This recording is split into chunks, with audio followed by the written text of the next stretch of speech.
Assalamu alaikum and good afternoon, everyone. I'm Aruba Meeman and I'm your host for today. I welcome the Honorable President, Council members, Chartered Accountants, students, and guests to the webinar on audit software. We are commencing our program with the recitation of the Holy Quran. أعوذ بالله من الشيطان الرجيم بسم الله الرحمن الرحيم الحمد لله رب العالمين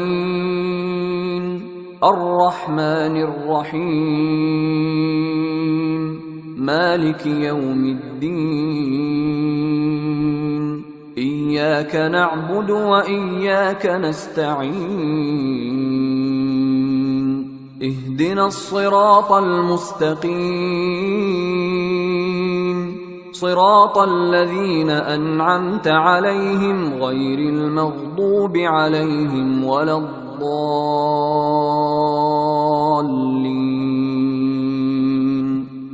Ladies and gentlemen, ICAP is interested with the regulation of auditing profession in Pakistan. It is one of the foremost priorities of ICAP to provide opportunities for capacity building of audit firms in the country. In order to support the objective, ICAP is committed to facilitating its members in obtaining audit software as it will enhance the efficiency and productivity of audit process. To raise awareness about the use of audit software, ICAP has arranged this webinar. Ladies and gentlemen, it is my honor to invite our first guest on the virtual platform, Mr. Farooq Rahman, for the welcome address. Mr. Farooq Rahman is a council member at ICAP. He is partner in A.F. Ferguson & Co. Chartered Accountants. Mr. Farooq has been elected as a member of council for the terms 2013 to 17 and 2017 to 21, and as a vice president for the term 2017 to 18. He has also extensively contributed to the development of various frameworks and guidance issued by the Institute on Technical Subject. Let's welcome Mr. Farooq Rahman. Thank you, Aruba. Honorable President, ICAP, Ali Latif Saab, other participants, members of the Institute, students, all the other participants, Assalamu alaikum to all.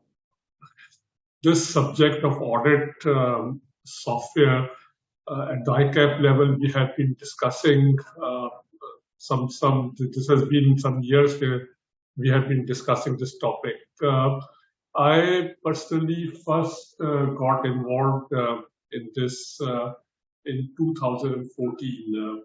So I was visiting outside Pakistan, and there was a conference, and in that I kind of got across with one stall where I kind of looked at some softwares being showcased over there. So I took a presentation at that venue, and looking at that software, I was quite impressed because that software was quite simple.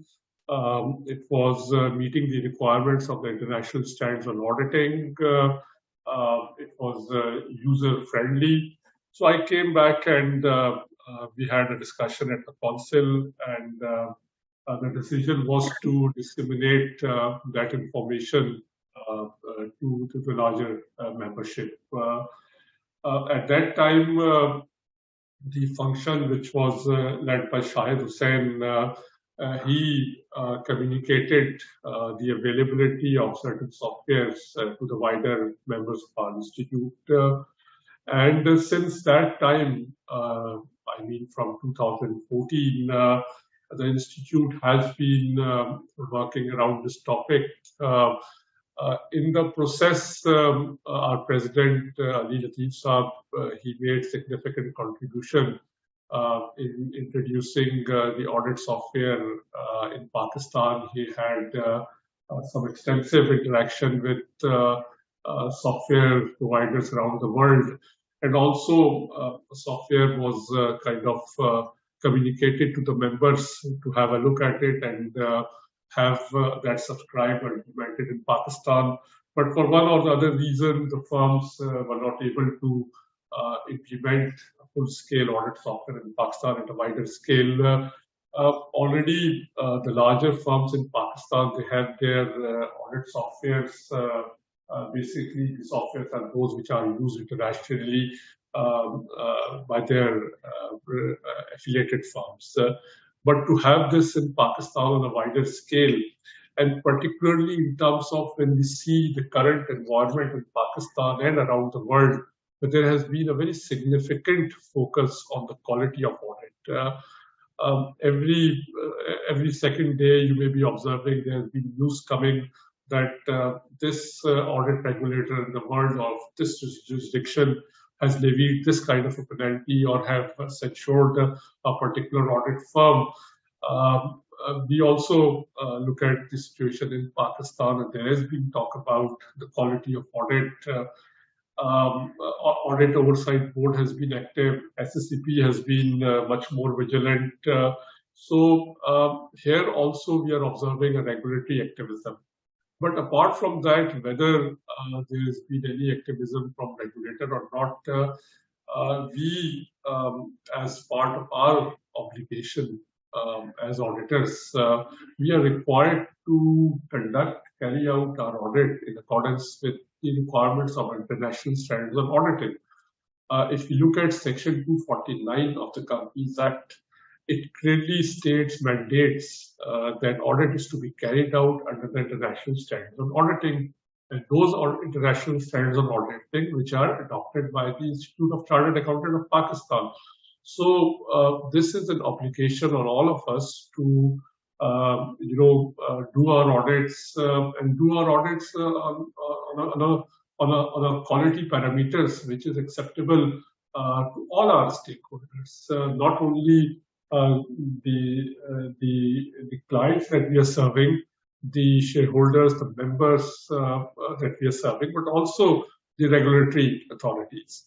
So in that environment, as I highlighted internationally and in terms of Pakistan market as well, there was a greater need felt that we have to, support our members, our practicing firms, so that they are well equipped to face and to handle this challenge.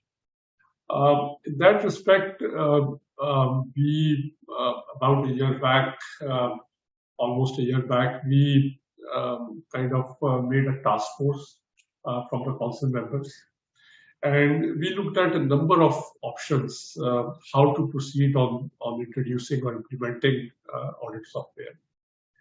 One of the options that we had and we discussed, and that was a very extensive exercise. In that exercise, we also approached a number of IT professionals, very senior IT professionals, and the option was to develop one audit software of our own. And we, in the process, also took presentations from a number of, or looked into details about their respective software, which is available internationally. So in both respects, the cost of developing a software on our own was on one side, then maintaining that audit software, updating that software was another aspect. So we even kind of employed or got into discussion in much more detail. In fact, I gave access to the software that was used in my firm as well here, and a detailed discussion was held. So the conclusion was that this is a very extensive exercise, and it involves a very significant amount of cost, and as I said, to have that maintained as well as updated. So on balance, we looked at what is available internationally and the cost attached to those. So after all very detailed consultation, discussion, our conclusion was to have this not for now developed locally here, but to make this available, softwares available in the international market, and we facilitate and support our practicing firm in that respect. So accordingly, an audit directive was issued, approved by the council, and now we have from the council under this directive have made this mandatory to have an audit software followed by members who carry out an audit for public interest company. That is very important. Uh, we have like thousands of audits being done by our practicing members, but the real focus on where there is higher risk involved, where there is a significant level of regulators' interest as well, that is the area where public interest companies are. So we focused on the public interest company audit, but I'm very confident that the practicing firms, when they use any of the software that they feel that is appropriate in their particular circumstance, when they will use it, I'm optimistic. In fact, I'm confident that then they will be applying it across their firm. And why I say that? The reason is that there are many benefits attached to the use of an audit software. We must understand that an audit software, by a concept, is not just a working paper repository. It is not. It is completely linked audit methodology through which you from a client acceptance stage to the ultimate report issuance. This is all linked up, and you do that in a methodological way.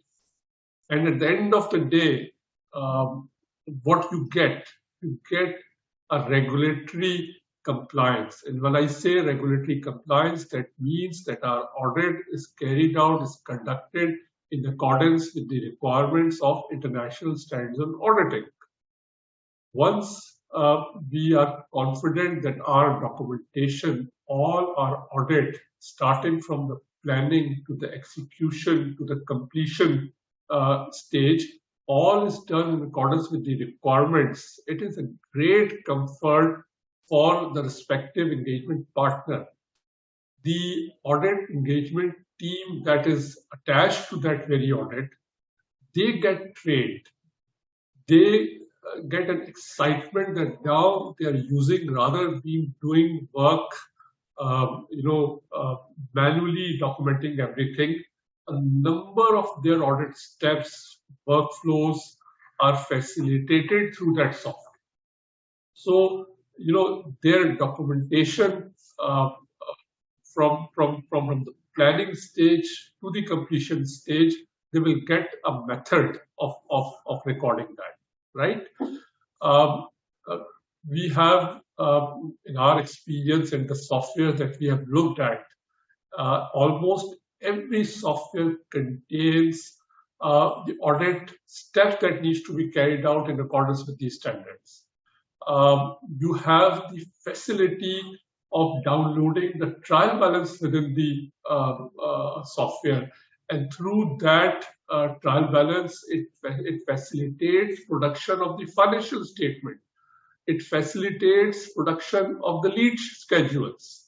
You can draft disclosure notes through using the audit software. So the preparation of financial statements get facilitated.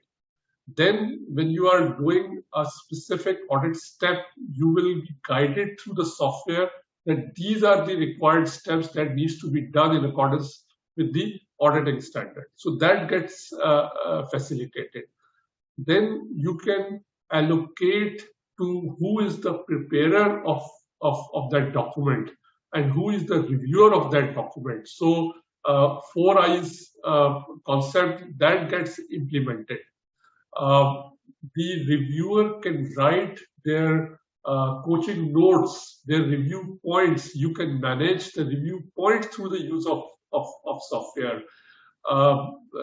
Once you reach to a conclusion or a completion of the audit, again, if you have any audit report qualification, modification, again, the recording of that gets facilitated through the software. Substantive tests you can do through templates available in the software. So I can go on and explain many benefits that you have. The timesheets can be recorded through the software.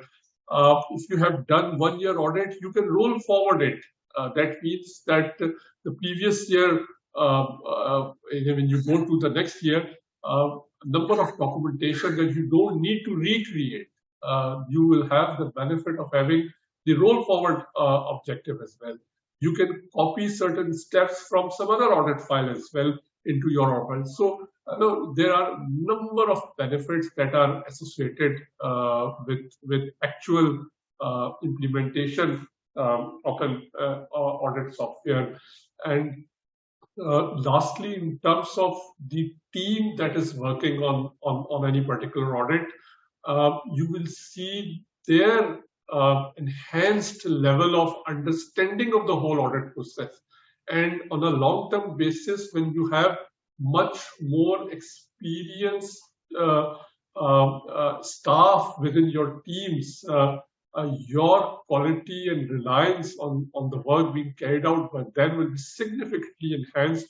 And I am very confident that our members will feel fairly satisfied when or confident when they sit in front of any person, either Ajalal is visiting or some person from QCR department is visiting, or some SCCP has raised some question on any of the audit, or AOB has any visit or view or anything to do at the AOB level. This all audit software working paper file will be there to support our practicing members. There are other linked matters with the audit software. I'm sure our president and the team will also cover as far as the cost sharing of the cost by the institute. So for now, with that, I think I close with this suggestion to you all that take benefit of today's presentation. There will be one audit software that will be presented today. You can learn from there. You can, after that, we will have a question and answer session as well. And on a continuous basis, I think you can write to the institute for any particular guidance as well. We as an institute are there to support, to hold your hands, and inshallah, we will do this in a very successful manner. Thank you. Thank you so much for your valuable words, sir.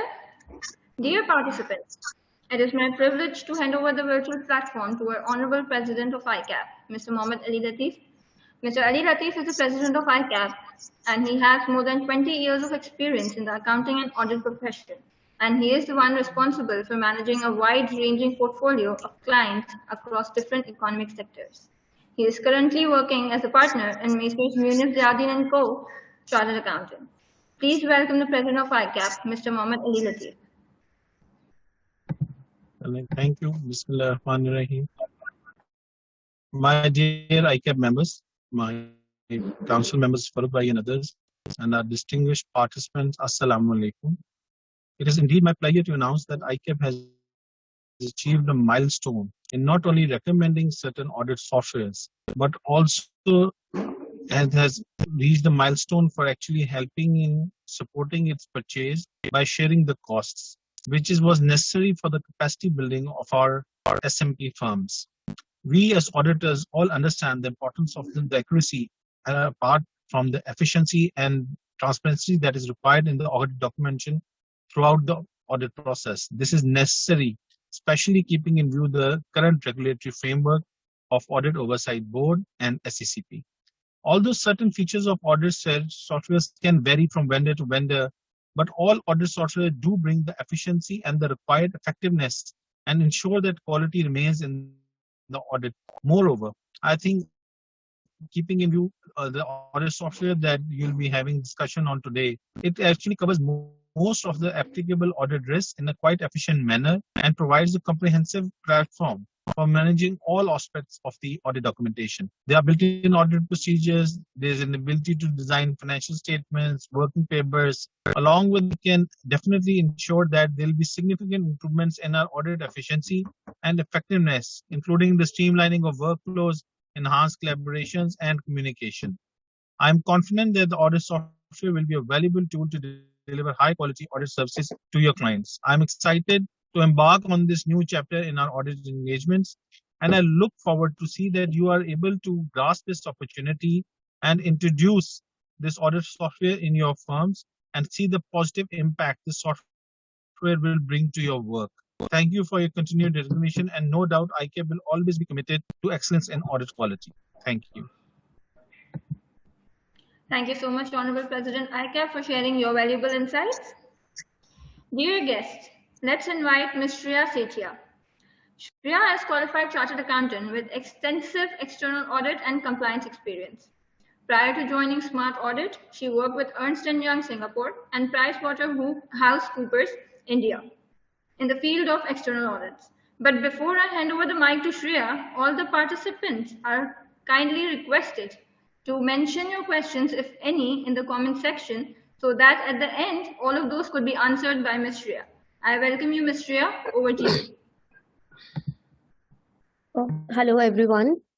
First of all, I would like to start this by extending my gratitude to ICAP to present, to give us the opportunity to present our system and, to boost our motivation by all the kind words which were mentioned by the president and the chairman of ICAP. So thank you so much. We have, so whatever we discussed before, we have gone through those things. We have, this is our practical experience being in audit. So the founder of the company is also an ex-auditor. So that's why we have been, striving hard to create something which, of course, improvises the audit quality, makes you more compliant with ISO, but at the same time, it doesn't become a burden on your team to have an extra thing to learn, which is altogether a new software. So our focus is primarily on small and medium practices, basically the firms which are not like big fours. And we want that, if the training costs of each firm should reduce to a significant level, the firms should not, suffer from the churn that happens in audit very frequently, and we all, want to maximize the or enhance the quality of documentation which we are doing along with the quality of audit. So that is our prime focus. We are a fully cloud-based software, you all must be aware, and it's based in Singapore. So it's a Singapore company, and we use Amazon Web Services to host our system. So we are not only working on and focusing on the quality of audit, but our technical aspect is also something which we are very, very, focused upon, because, audit is a very long-term commitment. It's not a simple app which you can always change. So we build our app on a very robust technology. So yeah, so that's a brief about our system. If everything is okay, maybe I would like to demonstrate the system by sharing the screen. All right. So, okay, as Aruba mentioned that all the questions we can take up after the session. You might have a lot of questions when I'm showing the system. You can keep a note of them, and I will be happy to address all of them together. All right. So I'll share my screen. Yep. So I hope my screen is visible. Yes, it is. All right. Okay. So, as I mentioned, it's a completely cloud-based software. This is our website. The partner in the firm has to create an account with the Smart Audit. So, when they create a firm account, there are some basic information which needs to be added, like, firm name, country, partner name, email. And with that, you'll be able to, receive an email from Smart Audit to set up the password, and then using those login ID and password, you can log in into the system. So this is my demo account.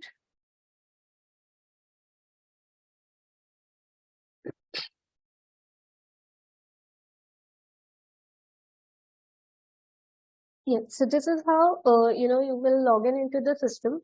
This is our landing page, which is called jobs page. Any engagement, any audit assignment which you are doing is known as jobs in the system. So those all the ongoing jobs or whatever is the status of your job, it will be listed here. So here you can see the status labels and all that. So I'll come to this later. When you create the as a partner, when you create an account, the first thing it will all be blank. The first thing that you would want to do is to add your team members on the platform. So there's a very common mistake which we see from our experience with a lot of customers, that people start creating a lot of accounts with the Smart Audit thinking that everyone needs to create their own login ID. It's not the same. So the partner has to create the firm account, and then under staff page you can you or the partner can add the team members. So here under staff page, and I'm sure you will observe that everything in the system is quite user friendly. You will see all the action buttons, on the page. So here you will create new staff. You can enter the staff name, category. So whether it's a partner band, manager band, or staff, associate or senior supervisors who are more into the execution, or you can say junior level staff. And then we have peer review, client, tax agent. So these are more external parties, which you don't want to give access to them, but still they want to view the assignment or review the assignment. So they can have read-only rights to certain files. So basically, when you are creating a staff, you can assign a category. And this category assignment is extremely important because it will decide how much access you have in the system. So if you're a partner, you will have certain rights. For example, you can sign off the file. Any section, once you sign off, becomes read-only for other people in the firm. If you're a manager, you will be having review rights. So you can mark review. All these things I'll show you as we go along the system. If you are a junior staff, then you'll be only able to, mark prepare the sections. You will be able to review the files and all. So, and then when you enter the email and create, so the staff account will be created. Now, once you add someone here, they receive an email from Smart Audit to set up their password, and using that email ID and password, they all can log in into the same platform. So that's how you get your team started with the system. So for example, in my dummy account, I have two people. One is the partner and the other is manager. Then, as we mentioned that along with audit part, we also have practice management features embedded, because as SMP cannot have multiple softwares for each and everything. So you can also manage your planning and scheduling. So whosoever is there in your team, you can assign them to specific projects. You can allocate them from a specific period of time for a specific assignment, and they will be notified through the system. So you can fill timesheets into the system for each week. So you can see that this is the March month. You can of course filter out any timesheet. So let's say any of your staff wants to fill a timesheet. You can select whether it's a billable hour or it's a non-billable hour, or it's a billable overtime or non-billable overtime. Then this can be charged to a particular client and to a particular job, right? So, so once you select the client, you can select a job. Then, to demonstrate that you are spending time on, planning, fieldwork, completion, all these areas, you can also allocate your time to, certain areas. Like I've spent this much time in planning, and that's how you can fill the timesheet and submit it to your senior for approval. Because, anyone can fill the timesheet, but it has to be correct. So that's why we also have built-in approval requests. And on your dashboard, you'll be able to see how many timesheets are filled, how many are not filled, and all. So these are like supporting features. So that's about getting started with the team. Now, the second thing comes is clients. So you should be able to, onboard clients on the system, right? So that is simple. Um, So here you have to click on add client. You have to enter certain data like what is the client ID. So client ID is like anything which you, create a specific pattern in your form. You can give a client ID, client name. So you can select any, add any client name.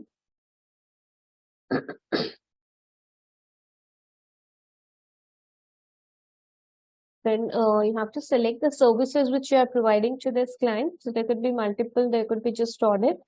You can select the financial year end of this client, then some non-mandatory details, and add a client. So the client will be added. So it's quite a simple process to add a client.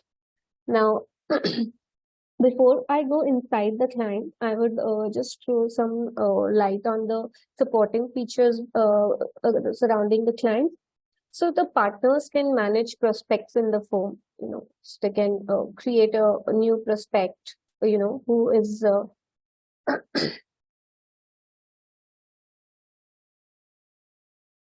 you can just create new clients, and then if you want to add like what is the size of the client and what is the date of the prospect, what are the services expected, what is the estimated fee, who if you also manage references, like who is referring you the clients, you can also manage that.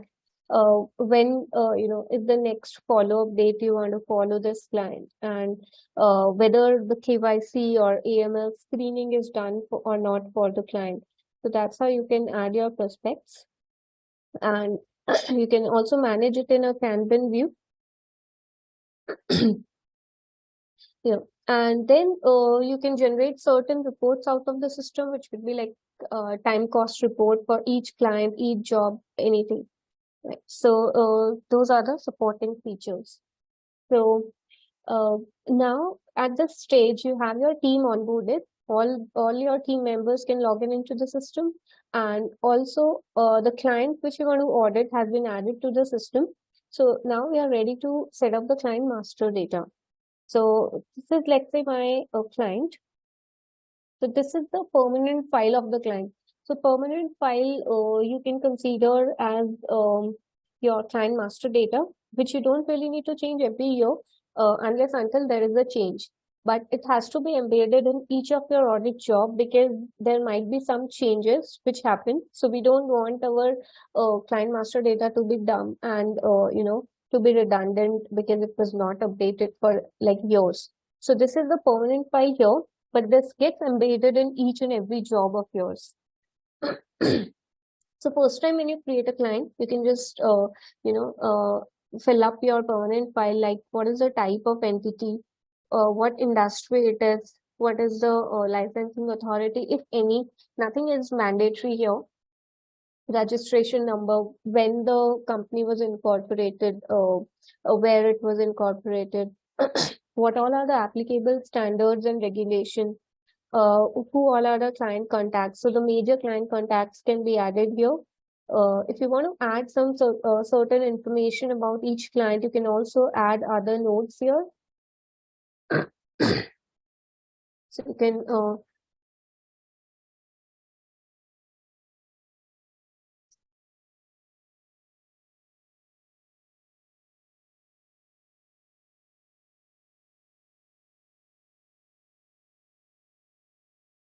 So, if you want, you can add certain information which you feel that if next year the auditor should be knowing it, or everyone who is going to audit this client should have should refer this information.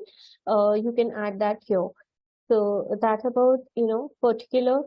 Then you can do KYC. So KYC is like know your customers. So to demonstrate that you are also, complying with the quality and you're not accepting the wrong type of clients, you can perform your client due diligence in KYC. So here you can add who all are the, key persons. So you can screen them. For example, this person is the managing director. We have screened them. What are the observation? Is there any politically exposed person? Is the company dealing with any sanctions? You know, so just have to click here, enter some data, and it will be stored in the system. Then we do have a client due diligence platform where you can also do the risk assessment for the client. Now, this is not a like audit risk assessment, but this is more the engagement risk which you are carrying when you onboard a client. So you can select what all services are being provided, what all customer factors are there, customer risk factors. You can select if anything is applicable here, any geographical risk factors, transaction risk factors. So if enhanced due diligence is applicable, if anything is there, you can also document that. Then you can rate the client risk level and complexity based on your assessment. So whether this client risk level is high, medium, or low, or whether the nature of the client is complex or not. So accordingly, you can allocate staff, and accordingly you can see how many times you should be doing the CDD and all. Attachment option is always there, so you can attach documents, and this particular form is generated, which can be even signed off by the partners. So you can see that the form is signed off. So that's about CDD KYC. Then you can add some basic information about each shareholder. So you can add shareholder, ultimate beneficial owner, director, executive. So you can add a director here. What are the key relationships, like who all are the key customers, key suppliers, bank accounts, a lot of such information is there. You can upload documents here. So you can see there are placeholders to upload specific documents. So basically, when a client is being set up as a partner or manager, you don't need to spoon feed your team members on what is to be done and what needs to be not done and all that. So here the system itself will guide them that what all information they should be obtaining. Let's say there is a new client which has come up. Your team already knows that what all information they want to get from the client. And then there are sometimes certain information which your client doesn't want that it should be shared with even all the team members who are participating in the audit. For example, there is some price sensitive information which is important to be shared with the auditor but not with the whole team. So that particular information can reside with only partner, and there we have this confidential information where the partner can only access this information. So this is about setting up of the client, which you don't really need to do every year. Just every year, just review if there is any change. So that's how you set up the client. So when you set up the client, all your clients will be listed here. There will be a proper client dashboard, which you can actually customize as per your requirements. So you can see here, I have certain data. Let's say I don't want, because I don't have any licensing authority or any client which is licensed, I don't need this column, so I have removed it. If you want, you can just add this column. If let's say you don't want the information on CDD, you can just remove that. If you don't want, if you're a one partner or two partner firm and you don't want to see the client leads, you can remove that. So that's how you can just customize whole of your this dashboard. So that's about having clients on the system. Now, for each client, we perform the audit engagements. So which is called job. So once the client is set up, you can create an audit job. So I can go to here, create new job, and you select the type of assignment you are creating. So it's audit. Okay. Since majority of us here would be practitioners, right? And we all know that you are not only doing audit. Sometimes we also do some certification assignments, or some different assignments for which you cannot afford to have a separate system. And then these are random assignments that there is no separate system as well. So in that case, you can also create other type of assignments in the system where you can create your own digital checklists. So once you create that assignment, next year, if that assignment comes, you can quickly use those files. So those flexibility features are also there. You can name the assignment. So it's just for a short name that you can keep any name for the assignment.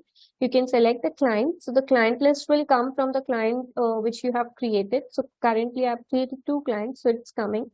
Then there is the smart audit template, which you will automatically have access to. You can select the functional currency. So there are all the currencies, like 100% currency is available. So you can select the currency, the period of audit, start period. So you can see these are the mandatory details. So it's like a 1-minute job to create a assignment. Rest are non-mandatory. So you can set a target completion date. So this is good for managers or partners to see where, which assignments the dates are approaching. Estimated fees.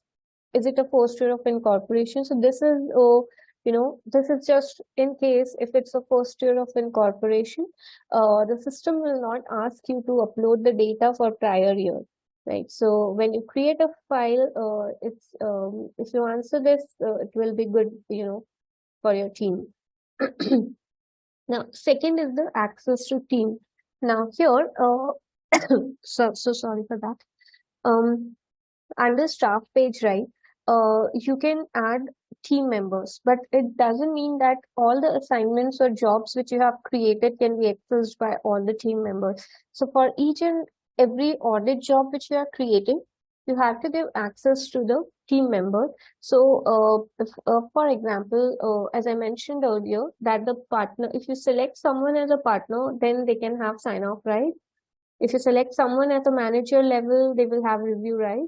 And if you select someone as a staff, they can have prepare, right? And later in future, let's say you have a peer review coming up, um, or a regulatory review coming up, you can give access to this particular file to them, and they will be able to view and review the file.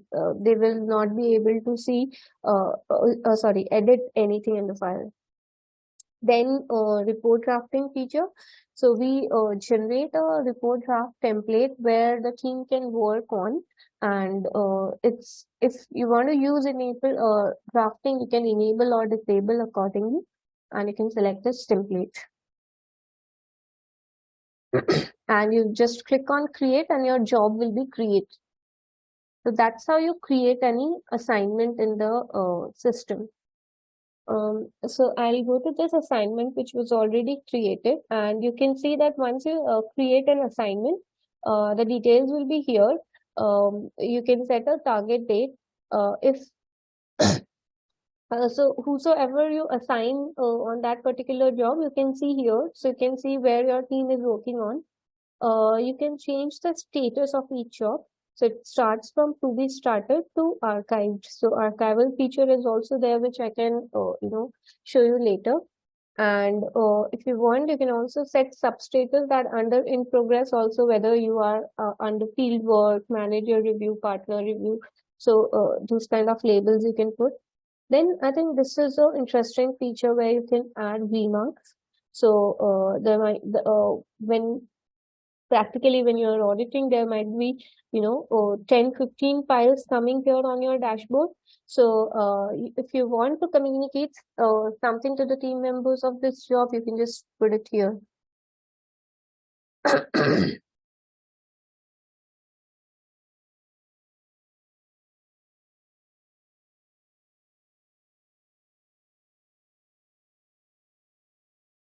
So you can put any information here.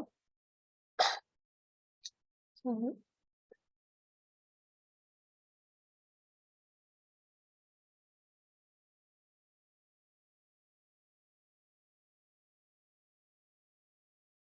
Mm. So and here also you can change the view. So you can also manage your job with the Kanban view. So these are more related to the management of your jobs. And here also you can just customize your dashboard as per your requirements. If you don't want a label that is the second status, you can just remove that and accordingly customize your landing page. Yeah. So now we are ready with the audit engagement creation. So we have this file created. So this is my landing page.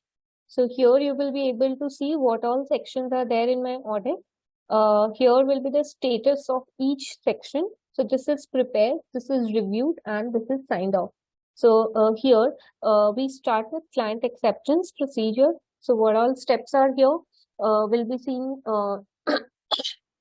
You can expand and collapse. Then we have risk assessment procedures and developing the audit strategy. So here, this is also a part of planning where we will be understanding about the entity, internal control, and all. Some general procedures like opening balance testing, estimates and judgments, unusual transactions. Then we have all these sections like, financial statement sections like property, plant, equipment, intangible assets, inventories, cash and bank borrowing, and then we have completion procedures. So this is the sequence which we follow, and here you will be able to see the real-time status of each section, and here you will be able to see what all attachments have been made to this particular section, and you can assign within one file. You can also assign sections to your team member. So, for example, if I want this section to be done by these two people, I can assign them. You know, and you can see the file activity, like what has been going on in the file here under file activity. So you can see that this person added this file, this person has marked prepare this section, someone has edited this question, and similarly, a lot of other details which you can see under the file activity. And as I mentioned that client master data, that is a permanent file, gets embedded with each audit job. So you can see the permanent file here as well. You don't really need to go inside the client to look at that, because this is something which you always have to keep in mind while auditing. So you can just update your file here as well. Let's say this year a new shareholder has been added. So you can just quickly add it here. It will automatically update your master data. Yeah. So that is about how we enter into the file and how the file progress looks like. Now here you can see that this much is the content of this audit program. Now this is also customizable. So I'll show you how. First, I go to any section, let's say client acceptance. So this is how my section will look like. I can see all these contents are here. So you can actually customize this. So if let's say you don't want to do this independence questionnaire, which you would not, I mean, practically we all need to do that. But let's say this is the section which you don't want to do, you can simply remove from here. Or let's say I did not have investment property in this section, in this client, so I removed this section completely, right? I don't have investment, so I have removed that. But if you want, you can add or remove. So that these sections, you don't need to close these section unnecessarily, right? Sorry. That's about customizing, but there might be some cases where you have a particular client which follows a different regulation or has a different type of regulation and extra compliance requirements which needs to be checked by the auditor. Then in that case, you can also add your own checklist. So here, let's say you want to add something under client acceptance, you can add a checklist. So it could be like your any local law compliance or any industry specific thing which you want to add. This is a subsection, and you can add it here, right? So this regulatory compliance is a new section which you can add on your own. So this is how you can, it's kind of creating your own digital checklist. Now, here is my questionnaire. So this is how a filled checklist looks like. So there is a question like, ensure that the firm has technically, the firm is technically capable to provide audit services to the client and all. So here, your team has to just fill the question, obtain a signed engagement letter, and ensure that the preconditions to the audit exist. So here you can just fill the checklist. You can add comments. So these are the comments which I have added. So here you can do certain actions on each section. For example, when I say obtain a signed engagement letter, then I would of course want to attach a copy of the same. So I can add attachment. I can go here. I can select a document. So one I had already uploaded, but again I have uploaded it. So you can see the attachments are here, right? And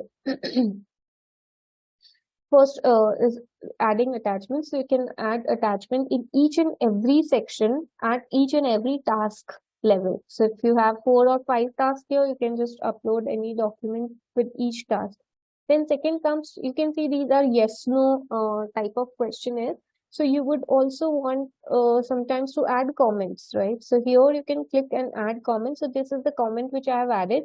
So I'm showing you a kind of partially filled file so that you can also have a feel that how you would enter data here. So you can see we have drafted the engagement letter has been signed by this person and all that. So you can add your comments here. Now, if I want to show you how a new file looks like this, I have already entered some data. If let's say I go to this section, this is the independence question. So here are the checklists, which you can just fill. So this is about the independence requirements. And here again, these 3 dots, you will always have attachments, comments, now edit, delete, and modify. So that also you can do. So here sometimes what happens that you might not need a whole new section, but you might need a different step. For example, if let's say due diligence, so this is our due diligence checklist. Now you also you have certain things which you do at your firm level, which is an extra step. So you can always add step here.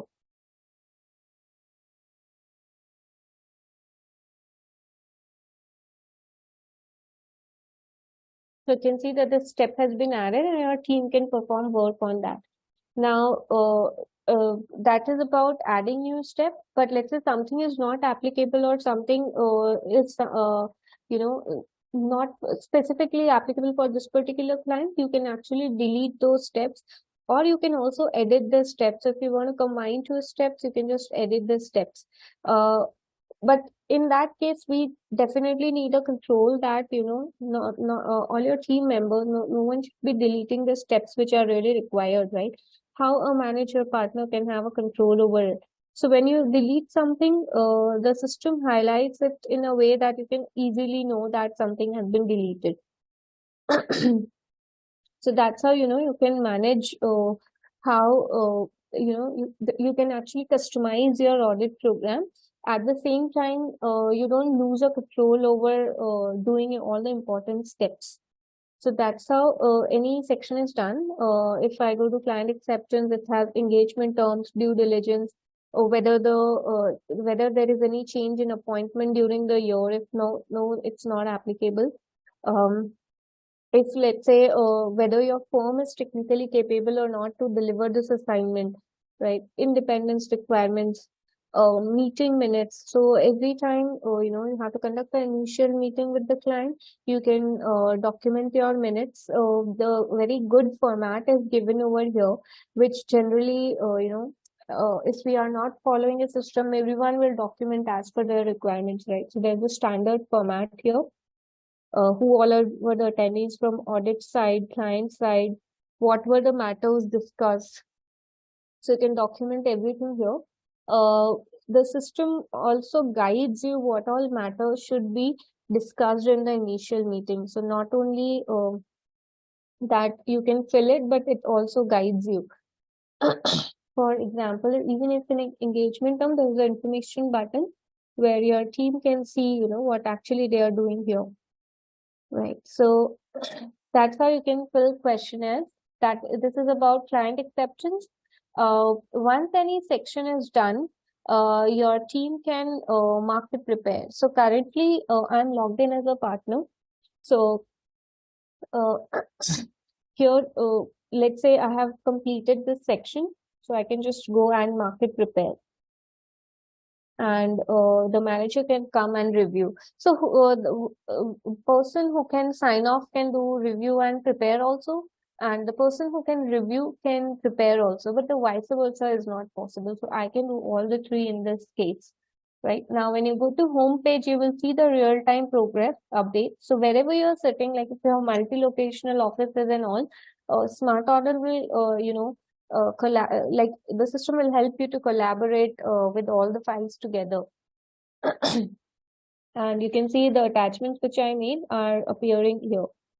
So that's how you can complete and finalize any section. Now here, your partner can know that okay, this is reviewed, so they have something to sign off.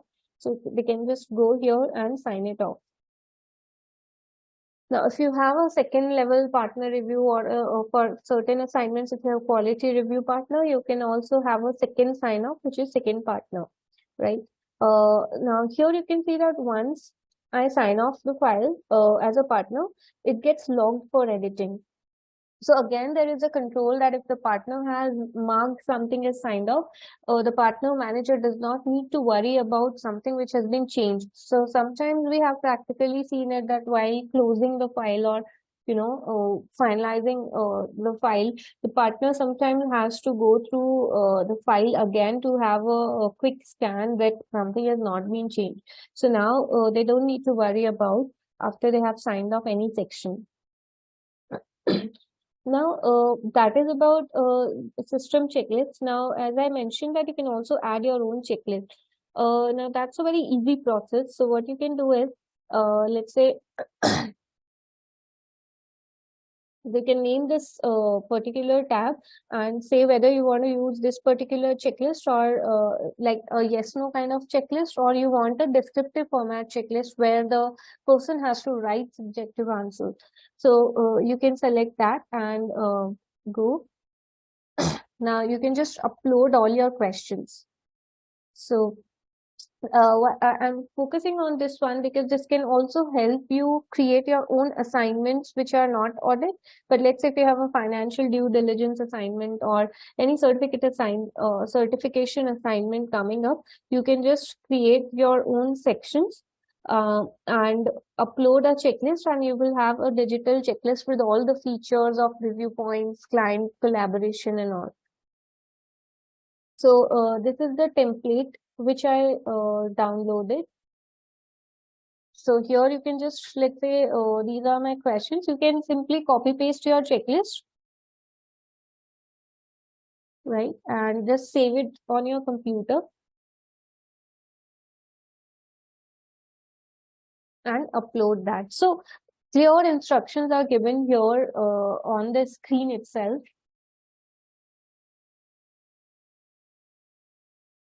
Yeah, so you can see that these are the questions which I added, and all the checklist has been created, and you can just add attachments, review points, comments, everything is given here, and it becomes a part of your audit program with all the prepare, review, sign off feature as well.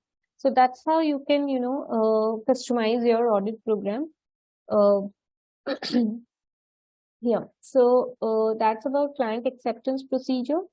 Then you can perform the detailed risk assessment procedures in the system. The system also helps you perform these procedures. At the same time, it also guides you what all you should be asking the client or, getting information from the client. So I come to understanding the entity and its environment. Now here, this is about getting knowledge of the client. Sorry. So Here you can see first is company's background. So what is the nature and history of business? What is the nature of industry? Company's business model.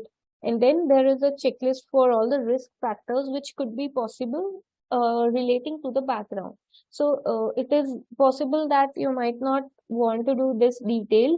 So you can simply, your team can go and fill this checklist like business economy. So whether the client's business economy is stable or highly volatile, or is it expanding in new location, or is this type of entity private or public?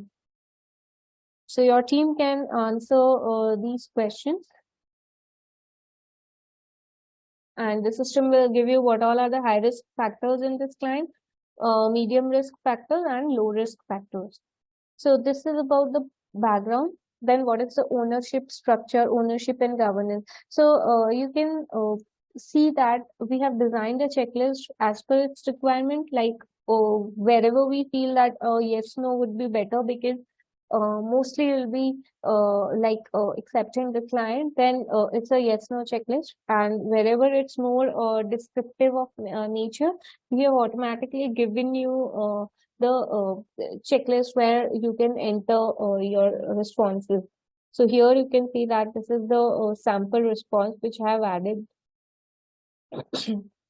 Now, ownership, governance structure, management structure, financing, what type of investments are done, what all laws and frameworks are applicable to the company, financial reporting framework, accounting policies, who all are the related parties in this particular client, significant developments during the year, any major previous year finding, or financial performance indicators. What are the KPIs? How the firm monitors it? If you have, if the client has any usage of service organization for some of its work, it can also you can also understand, and what all considerations you should be considering while auditing those clients. You can document that here. So that's about obtaining understanding of the client. Then internal controls. So internal controls, again, it has a COSO framework, like what is the control environment, risk of management, override of controls, entities risk assessment process. So like how the entities itself manages its risk. Then this is the most important, which is information systems. So, obtain an understanding and evaluate the information systems which the client is using. So what all IT systems are being used, what type of information, those firms are, those systems are generating, and what is the reliability of that information. Then we have control activities.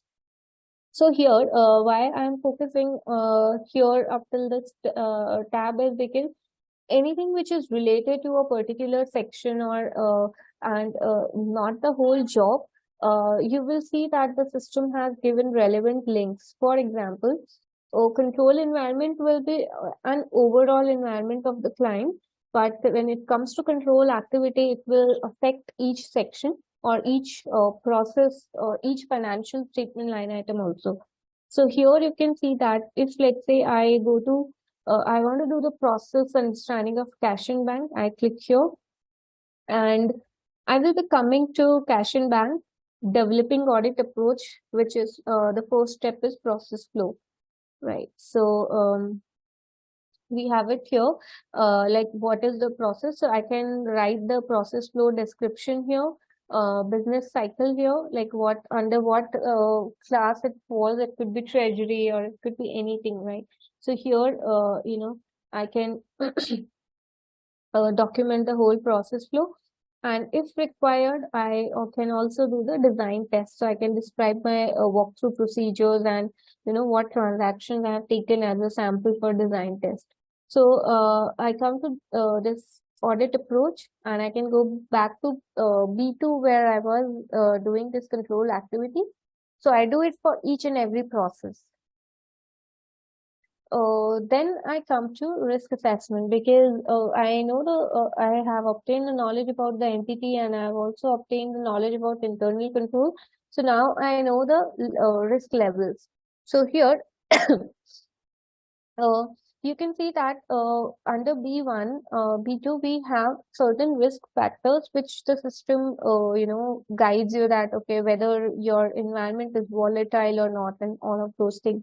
So the system will compile all of them here, and as a partner or manager, you don't need to go to each and every question, because other system should also be giving you some overview or some picture without reading each and every statement. So here you can see the system will compile all the risk factors here. So that you do not miss to consider these factors in your risk assessment. Right. So if I can see quickly here that, okay, based on my understanding, there are these high risk factors in this client. Yeah. Then we have financial statement level risk. Now here, this is a new amendment which we have got in the system. So previously the risk assessment was not this detailed, but after ISA 315, where we also have to, follow a spectrum of risk, we have recently upgraded our module of, risk assessment. So this is my overall FS risk. So here you can add risk. The system will pre-populate the risk. So I have amended and customized these risks as per my requirements. But when you create a new file, the system will populate the general risks which are there at FS level, right? So these are the risks, for example, risk of management override, risk of fraud, change in regulation, may affect the supply of the client, integrity of the top management. So if you want to delete something, you can delete any risk. Or if you want to add more risk, you can add more risk here. And now if, sorry, then you can do the risk assessment. So here you can assess the inherent risk likelihood. So it could scale from rare to very likely. And also you can rate the magnitude of impact it can have. So first is an inherent risk assessment. Now we have a detailed guidance on risk assessment, which we have, published on our website. So if you are keen to know more about it, you can visit the blog section of our website. But basically, it's all what ISL says. So it has inherent risk assessment. So based on your likelihood and magnitude, the system will, select, will give you a inherent risk level, then control risk level, and so when there are no control, so there is no control added. So I have set the risk level as critical. Now, if you want to add controls, you can just turn on the controls view. And here you can add more control, and you can also assess the effectiveness of the control if you want to consider that. So you can just click here and you will see the design and operation effectiveness can also be measured here once you add a control. So for that, you have to add a control, and the system will automatically capture the effectiveness and give you a control risk level. And based on inherent into control risk, you will have your risk of material misstatement. So this, of course, this risk will be automatically calculated. Now, when we say that we also focus on SMPs, sometimes it is possible that, the client, you don't want to do a very detailed risk assessment. You can simply set your control risk, or, you can customize this table as well. So basically likelihood magnitude, if you don't want, you can just hide that and, customize it according to your requirement. Now, any risk, if you feel is a very critical risk, you can mark it as significant here. So this will give you you will know that something is significant here. So this is FS level, again, will affect the overall financial statement. Then we have assertion level. Now, assertion level, as I mentioned earlier, that whatever is related to a section, you will have certain risk, certain links there. So here are all the sections which you have selected. So if you remove any section, you don't really need to do risk assessment for that. So here, once you do the risk profile, which the link is given here, you'll be able to see what all assertions are affected for this section. And you will also see, how many risks are significant risk in a particular area. For example, if in cash and bank you don't have a significant risk, it's just a low risk area. And this is the only assertion I have selected. Now, cash and bank also has some other assertion, let's say completeness or anything. You can just simply go here. So you will see I again come to developing audit approach. I have the risk listed down here. You can add more risk. By the way, the system has pre-populated all the risk which should be there in cash and bank. So you don't really need to do that work. You can just remove if something is not applicable, and you can just set the levels here. Again, you can add controls, and uh, you can set level if it is moderate or extreme, and it will give you a risk level. Now, because this is the control, I can also show you how you can rate the effectiveness of design. So here you can select whether it's very effective or ineffective. So that's where you can set your assertions. And here, if you mark something significant, the system will give you in a summary that there is a significant risk here. So this is basically a summary of risk assessment, which is your manager can simply come on this page, and he can, in one look, he can see whether the team member has done the entire planning part or not, like risk profile of each section. So, and here it will give you the highest level of risk. If any of the risk is critical in your inventories, it will highlight it here.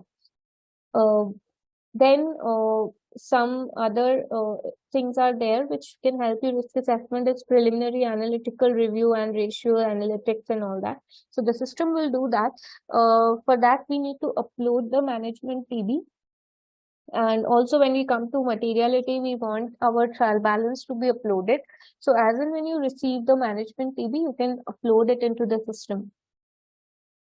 So under this financials, you have a TB. Clear instructions are given here whenever, whether you have a new team member or an existing team members, you don't need to worry because everything is given here. First is download this template. So I'll show how, like how this template is designed.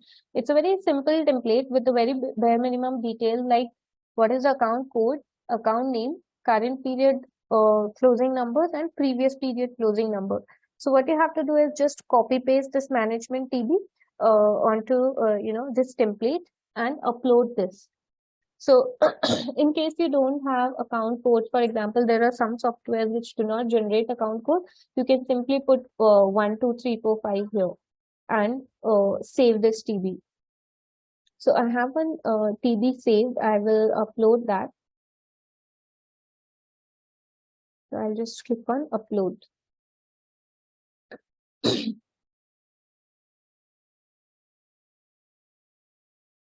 Yes, so this is my TB which has been uploaded. This is the account code column which I showed you. This is the account name column. These are current period debit credit numbers and previous period numbers. So in the system, you can also pass audit adjustments. And because of that, we also have this column of adjusted entries where the system will show you both unadjusted and adjusted figures, right? Now, this is simple. The only new thing here is this classification column. So what happens is system keeps on learning, that generally ordinary shares are mapped to equity share capital. So it will learn over time, and it has learned what I have uploaded. So it is automatically mapped. So you can click here and see equity share capital, equity share capital. Now, if you want to change, you can change the mapping. And it is also possible, let's say, this non-redeemable, you want to classify the redeemable, just select that and it will happen. Now here, when you upload the TB for the first time, it is possible for a client that, the system does not recognize certain accounts because, the name it has never come across. So it will highlight and you can simply, go and map this. So let's say this account is not mapped. So it is amortization of intangible asset. So you can just select that and save this.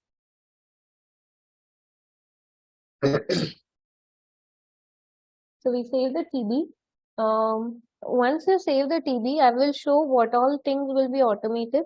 So you will see your balance sheet is automatically prepared. So this is my balance sheet. You can expand the view to the full screen, right? And you can see what all general ledgers have been mapped,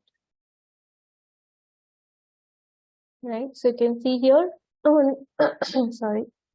And there are two views. One is the net assets, where some people or some firms follow the net assets method, and some shows total assets, total liabilities view. So you can change both the views, and the system will instantly give you that format of balance sheet. And you can also export this in a Excel format. Similarly, your profit loss account will also be prepared. Now, you can also expand this. You can expand this view and see the variations. So your partner or manager can actually, come and quickly see where are the major variations, and it will give you, the percentage of variation, and it will help you highlight which are the main areas or key areas. And you can also see materiality, so initial materiality and final materiality. So once it is set, it will be shown here. So later, after passing audit adjustment, the system will highlight you that, okay, your materiality has changed. So you can just revisit your sample sizes. And in the system, you can also add misstatements. So for all the tests which you are doing, if you find any misstatement, you can keep on accumulating those misstatements, and the system will highlight that, okay, in PPE, you have this many misstatements. So your partner can quickly see, how many, what is the percentage of misstatement. The system will also highlight material balances, and it will you can just directly go to the particular section. So that's what happens when you upload TB. Then there is analytics, which is as I mentioned, variations. So one is this variations system will calculate. So you can just write your analysis here, whether it is this variation is material or not. And then you can do ratio analysis. So the system will also calculate ratios, and here you can write your analysis if you find any unusual variation. So that's what happened when we uploaded TB. And the third thing which happens is the creation of lead schedules. So if you go to any section, let's say I go to cash and bank, the lead schedule will be automatically prepared by the system. You can expand within one click. You can see all the GLs which are linked to that section. You can expand, see the debit, credit, all the journal entries which you pass in the system. You can see them here. So this is automated under lead schedules. You don't really have to do anything. Then comes the materiality. So the materiality, the system has the inbuilt materiality calculation. So first thing you have to do is select the benchmark. So like it will of course depend on the nature of the client, whether your benchmark is profit before tax, revenue, expenditure. So whatever benchmark you select, the system will give you a recommended materiality range, and you can just select the amount of materiality once the system gives you a range. You can write your justifications, and needless to say, attachment, review points, everything will always be there. So that's how this is overall materiality. Now under developing audit approach, you can also set a performance materiality. So performance materiality ideally is done assertion wise, but practically it's not possible to follow assertion wise materiality. So we have also given an option that you can just check your risk profile. You can see whether this has too low, one medium. I can set it as medium, and it will give me a materiality range. So that's about setting materiality at overall level and at a performance materiality level. Then we have strategy. So one is overall strategy, like what is the scope of audit, what are the deliverables and timelines, what all are the significant risks we have identified, any initial assessment of going concern, do we need to hire any expert for any of the section, then engagement team and budget allocation and section wise audit approach. So here, basically, when we are designing the approach, our sole purpose is that all the risks should be covered, and risk should be covered. That means all the assertions which are affected should be covered with some tests, right? So here you can see the system automatically highlights wherever, for any assertion, if I have not selected a test, the system will highlight it like this. So you can see under cash and bank, I go to design approach. So you can see I come to developing audit approach again, and audit approach here is all the assertions which are selected in the risk profile will come here, right? So currently I have selected only one assertion, so only one is coming here. Audit objective will be auto populated, and the test type of test you are planning to do.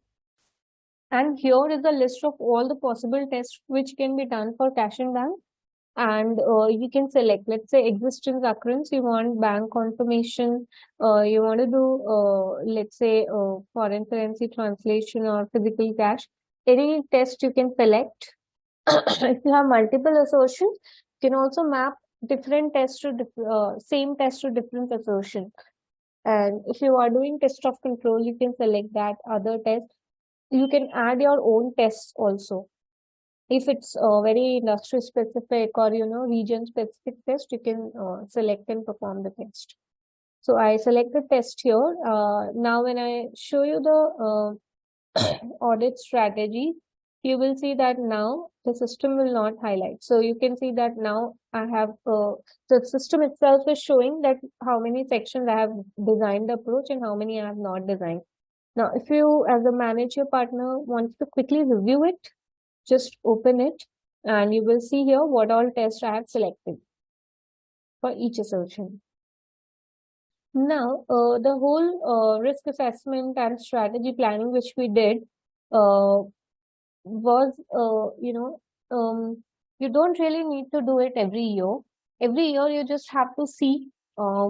It's not that we just keep it in a permanent file and just close it and never check it again. But it is more like every year you just need to be conscious that are there any changes, or does this risk assessment still holds okay for this client or not? And every year you can just roll forward, and all this data or all this work which we have done right now will remain in your new file.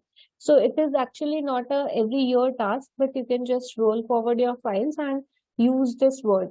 And it is also possible that you have a new client coming up, which you don't have a prior year file. We allow roll forwarding of one file from one client to another client as well, so that if there are if there's a client of similar nature, you can use the planning and risk assessment procedures. So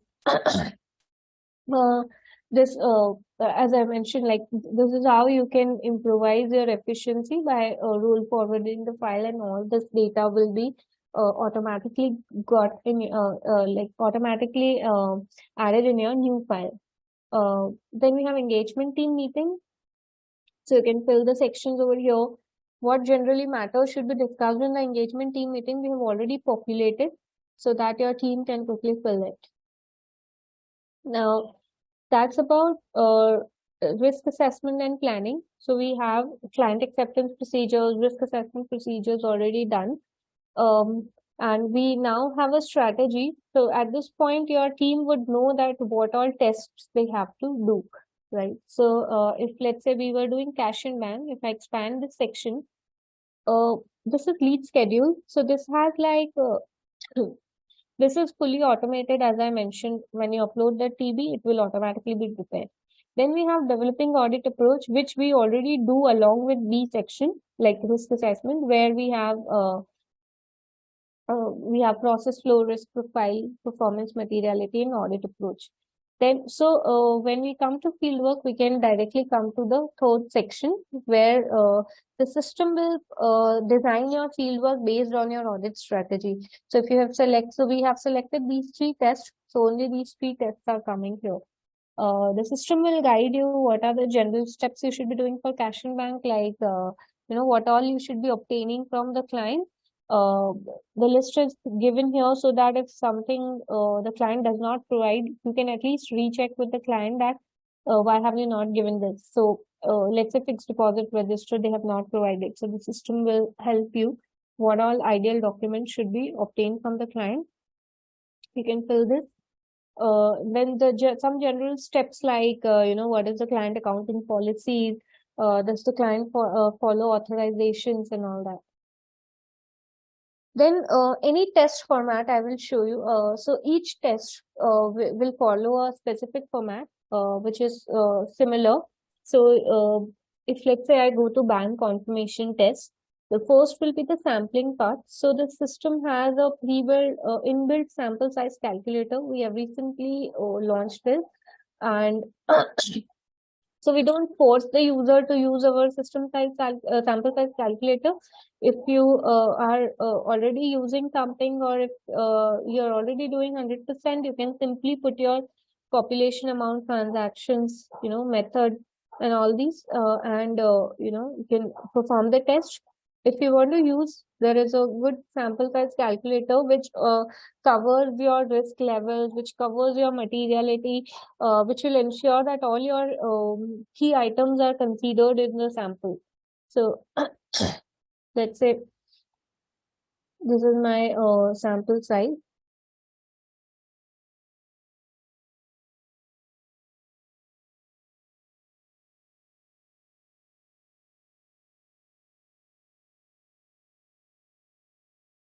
So you can just fill some basic details required in the sample calculator, and then it will throw a sample size number.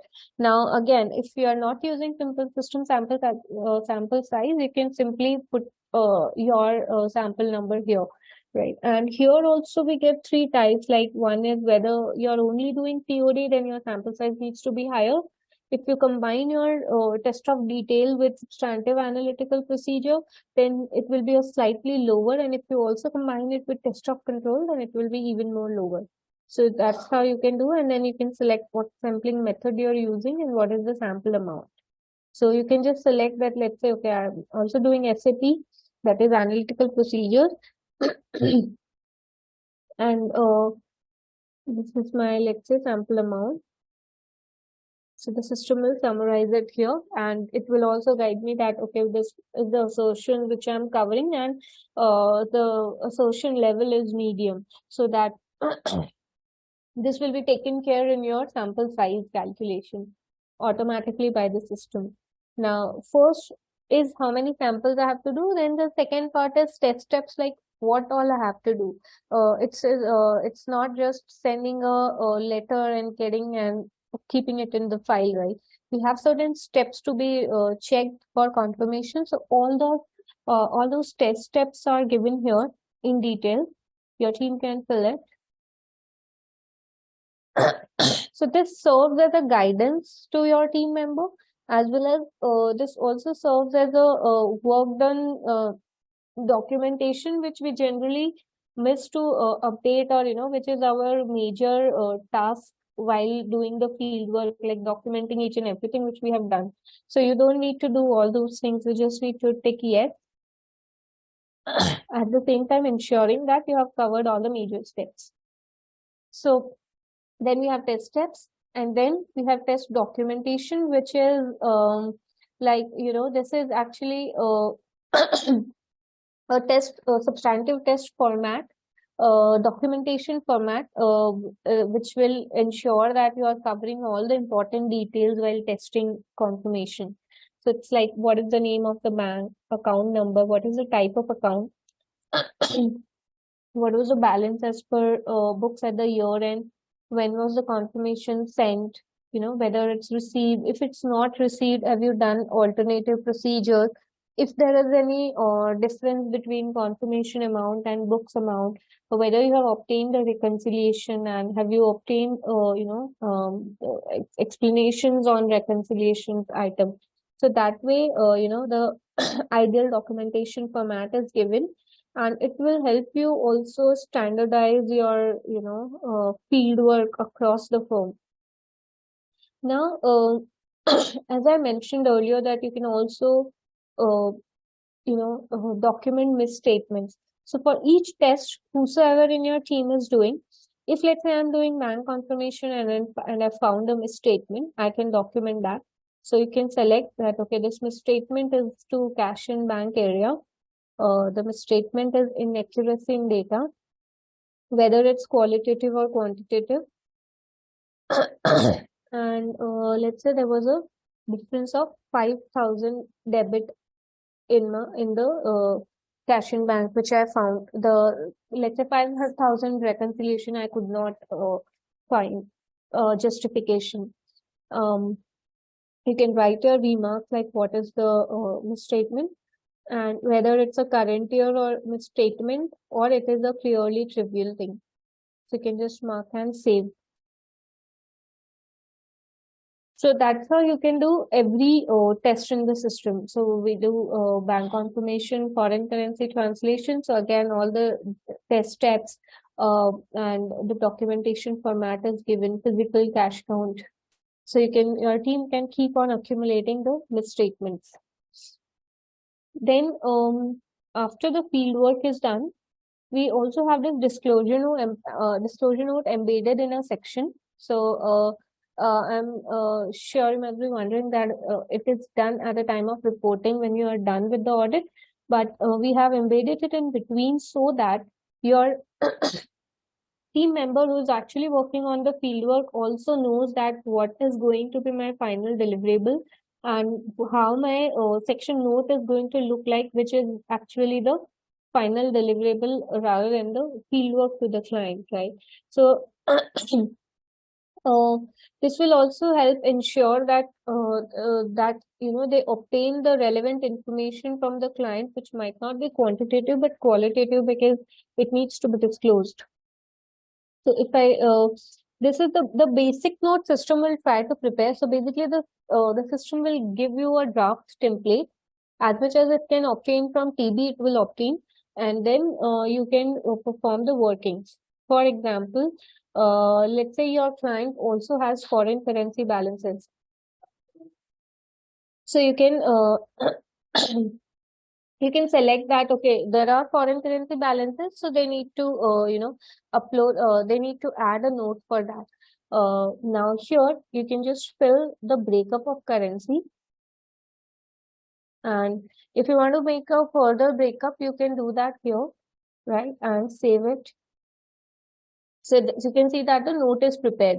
Now, if any of the cash held by the client, is there any restriction? So this is, for example, this is the case where your team member may forget to obtain this information from the client when they are doing the field work or when they are at the client place, right?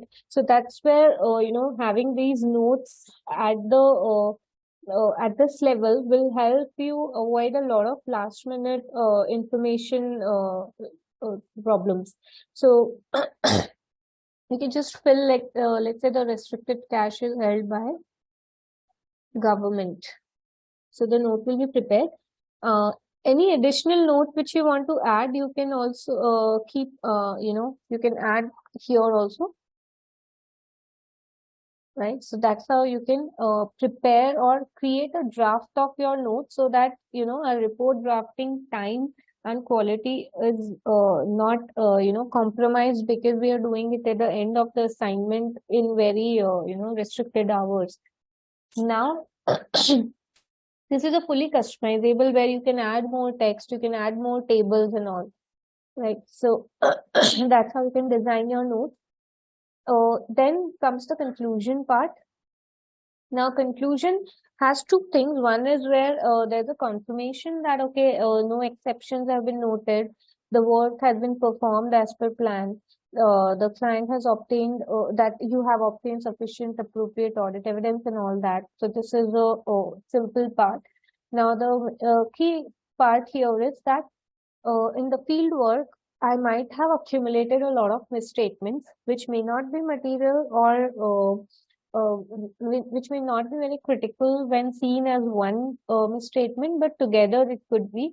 So all the fieldwork misstatements will be compiled here, and the system will generate a summary that how many exceptions you have noted. Out of those exceptions, how many are actually the misstatement? Because some could be clarified by the client, right? That could be unusual, but you got a reason for that. So here you can see that I had added a misstatement of 5,000, and the system will also highlight how much is corrected, how much is uncorrected based on the audit adjustments you pass here. So under adjustment journals, I'll show you.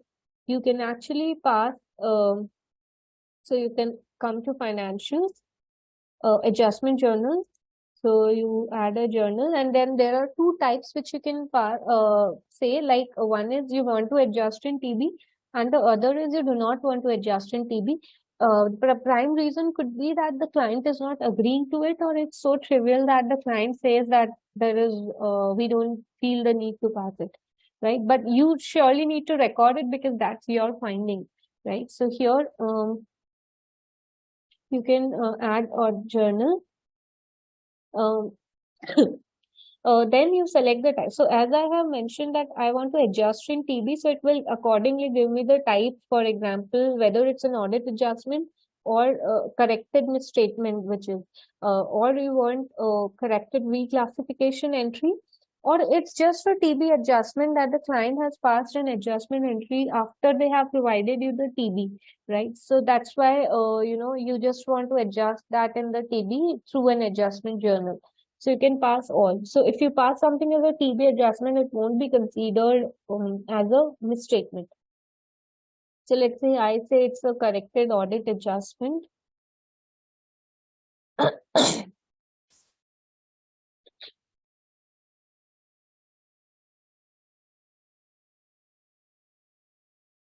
You can just pass an entry. Right. So this entry has been passed here.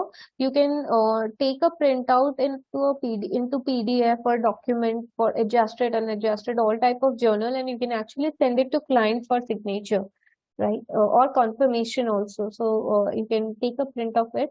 Now, if I show you, the cash and bank conclusion part. So actually the system will bring whatever adjustments you have passed in the journal, and so you can see that this was passed as a corrected adjustment, and so you are now you don't really have uncorrected misstatements. So that's how the system will keep a track of all the corrected and uncorrected misstatements. Now this was at a section level that for cash and bank you don't have any misstatements which are above materiality or above PM.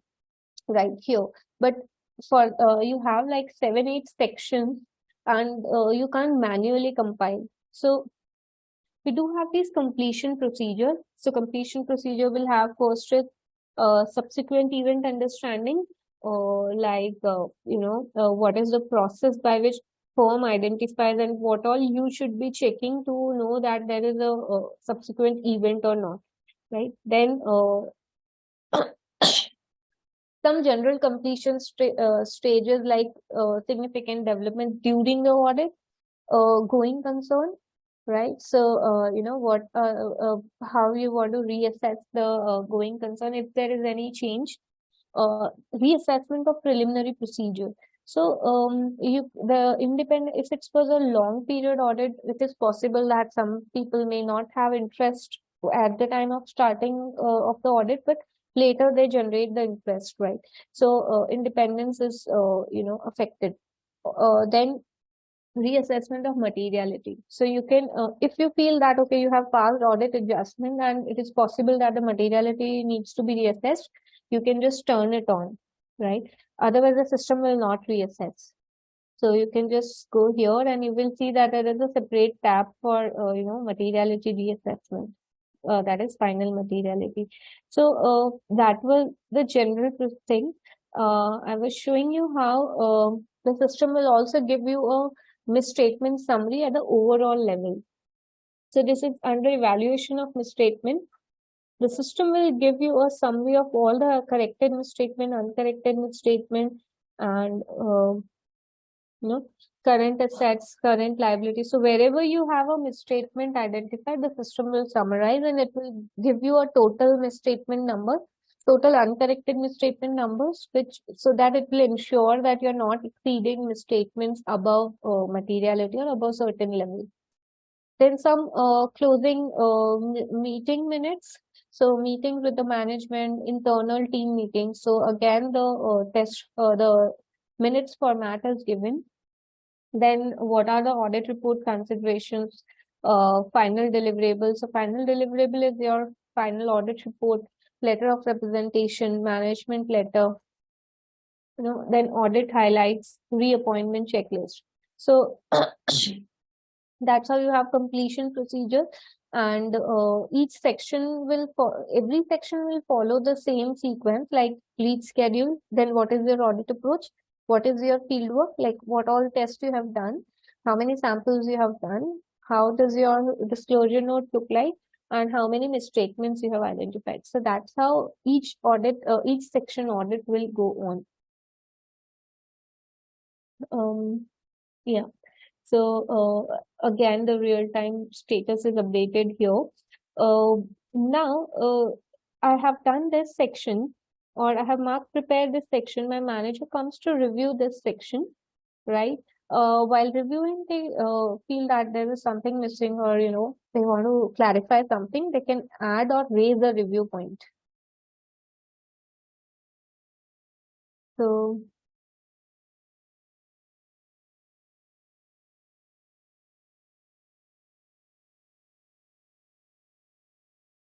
So if let's say my partner gives me this review point, you can assign the review point to anyone who has been added to this assignment, and you can also select the type. For example, whether it's just a documentation update or something, it's not a mandatory feat, what type of review point it is, and then the priority of it. So if it's just about the qualification update, maybe I rate it medium and I save it. Right, so my review point has been added. So I will not go to the team member again and again, but I'll just keep on adding the review points, and all the review points will be compiled here. So you can see under this section, I have this review point, who has given, when it was given. The team member can add their comments over here. If I have asked for some documents, I can the team member can attach it, priority, and they can also add conclusion. And once the person responds, they will be able to submit the review point, and I'm as a reviewer will be able to close it. For example, let's say I assign a review point to myself.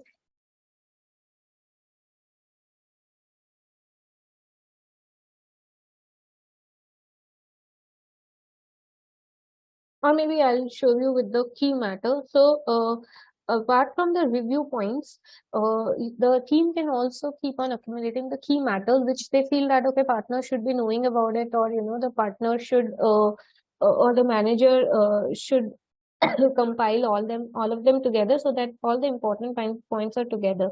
So for example, if while doing the structure I get to know that there is a major key person change, so I can add a key matter as a preparer.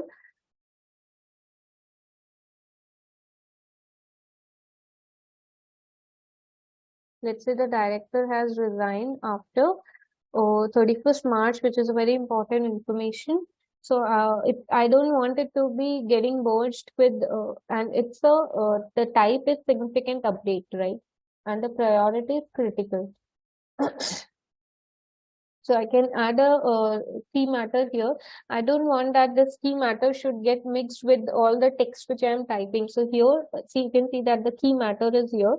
I can, me as a partner can add comments over here.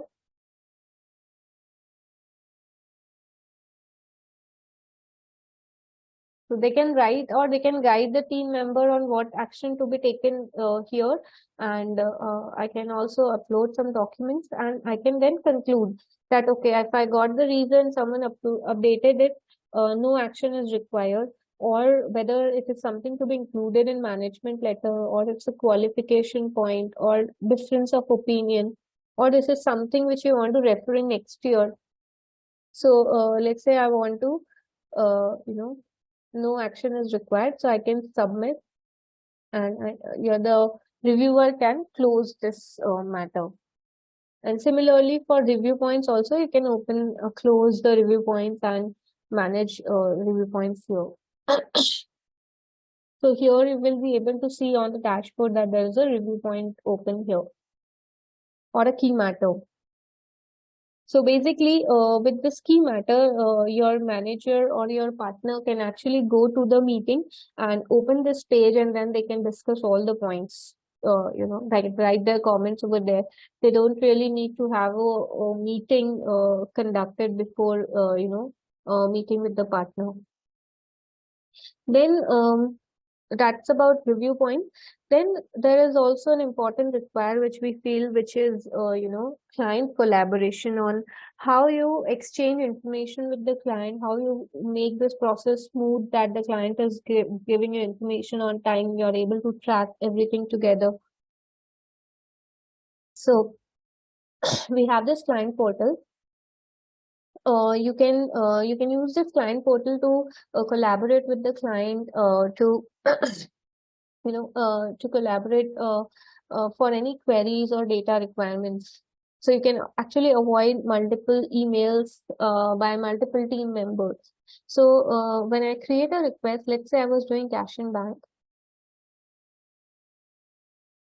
you can give a title.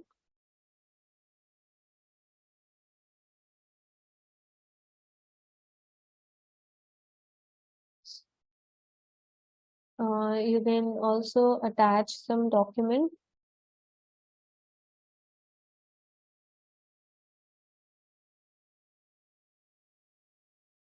And add request. So the request has been added. Similarly, if there is a general request, we can also send, for example, engagement letter. Right, and you can upload the draft. Right, so everyone who is working on this assignment can keep on adding the requests, and once you are ready to send, depends upon the client.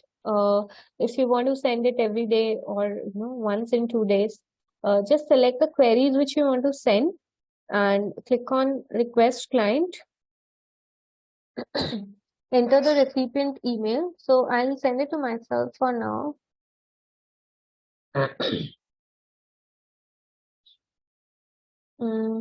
So you can select a due date, right? Let me send it to a real address, right? So this is support, and you can enter the due date that you want this responses by this particular date, and click on request. So you will be able to see that who is the recipient. So only these person will be able to access this request, and the status is requested. Right. Now, if I show you how the user will be seeing this,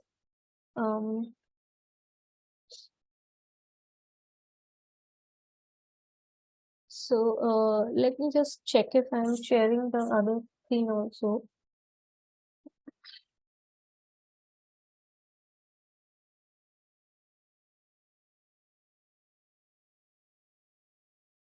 Yes. So see, this is the request which I have received. So this is your client. Actually, the two client requests which I sent recently, right? Those are received in the email. The email will be from your firm name. So this is your firm name, and this is the name of the person who will send the request. And your client will see this. So ma'am, or this person from this particular firm has requested for following data, and this is the due date. And here are the two requests and descriptions. These are the ones which are selected, right? and they can click here to respond. So this is what they have to do. So your client doesn't need any setup here, or the client doesn't need to prepare anything to be able to access the client portal. All they need is the email ID which you are sending the request on. So when I click here, I come here. So your client will have this view, exactly this view. They will not be able to see anything else. Here to request, I can just attach documents. So if I have someone has asked me for fixed deposit receipts, I can just upload documents. So you can see all the documents have been attached, right? And engagement letter sign, you can also add comments.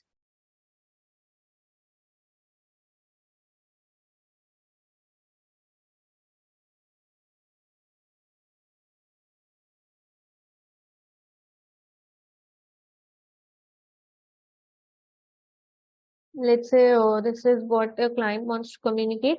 So they add the response. So sorry. So whenever they are ready to submit any query, when they are done with the response, they can just click submit. And that's how they have to manage it. They can filter the queries, and every time you send a query, the system will send a link which will have this all these queries, and they can just add attachment, add comments, and click on submit to respond to you. So now I show you how you will receive it. So this now that's how the client has responded. Now let me share back the other screen.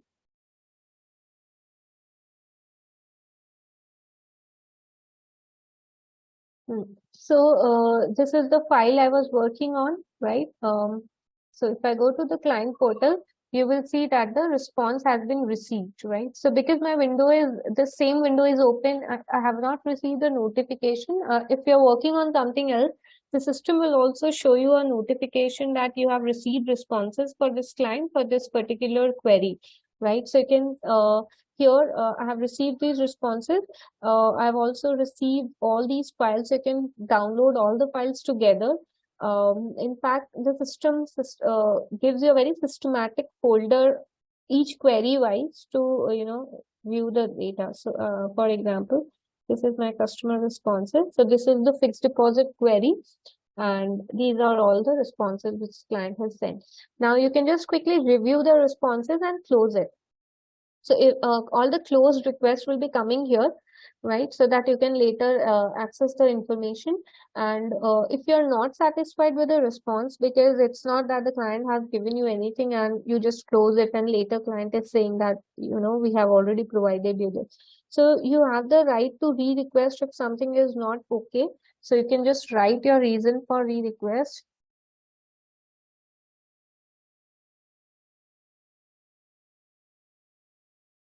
Right, so it is requested, and your reason of re-requesting and everything will go back to the client. So basically your partner doesn't need to come to you to ask where we are on the audit, because they can simply open the client portal and see where which information we are getting not getting from the client.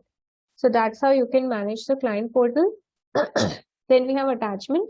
So all the attachments, as you can see here, right, like there are a lot of sections everywhere we can add attachments. You won't be knowing which attachment is in attached where. So under attachment tab, you can see where each attachment is linked to activity, and you can also review and sign off each attachment, because sometimes the attachments also have work done and all of those things. So you can manage all the attachments here. Other than that, I also showed you how you prepare a draft disclosure note, but of course you would want that to come out in the form of an audit report, right? So under drafting, we have this audit report. So when we are creating a job or an assignment, we select that I want to use the report drafting, and then we select the audit report template when we created a job. So that from that place, we will have this report generation. So you can see the cover page. This is the cover page. It will automatically be prepared if you fill the permanent file. Then the director statement. So you can do workings here as well. For example, you don't want principal activities, you can remove that. You don't want financial results, you can remove that. You can fill certain areas and it will automatically pop up in your director's report. Now, let's say you don't want a director statement at all in your report, you can just remove that here, right? If you want to change the sequence that you want director report to be after this, you can change the sequence as well by just simply dragging, dropping. If you want to add certain other pages like any statement of exemption or any type of local document which you want to add, you can add more pages here, right? So basically, this is actually the content of your audit report, right? So all the notes which we have worked on in the audit program, so we worked on cash and bank, you will see it is automatically updated here, right? So you will have other notes as well, receivable, other current assets, inventory. So you can just completely, like one by one, complete the note. You can also mark it completed. So you can see, track the progress here that, okay, this much has been done. And when you are done that, okay, the whole report is completed, you can download it in a Word format. Now, here is your balance sheet P&L, by the way, statement of financial position. So it will automatically be fetched from your TB, which was uploaded. So the system will automatically give it a number, right? And similarly for P&L. So it will automatically be numbered. You just need to conclude all the notes and download it in a Word format. And if you want any specific formatting, if you don't use a specific font or word, you can actually change everything in Word.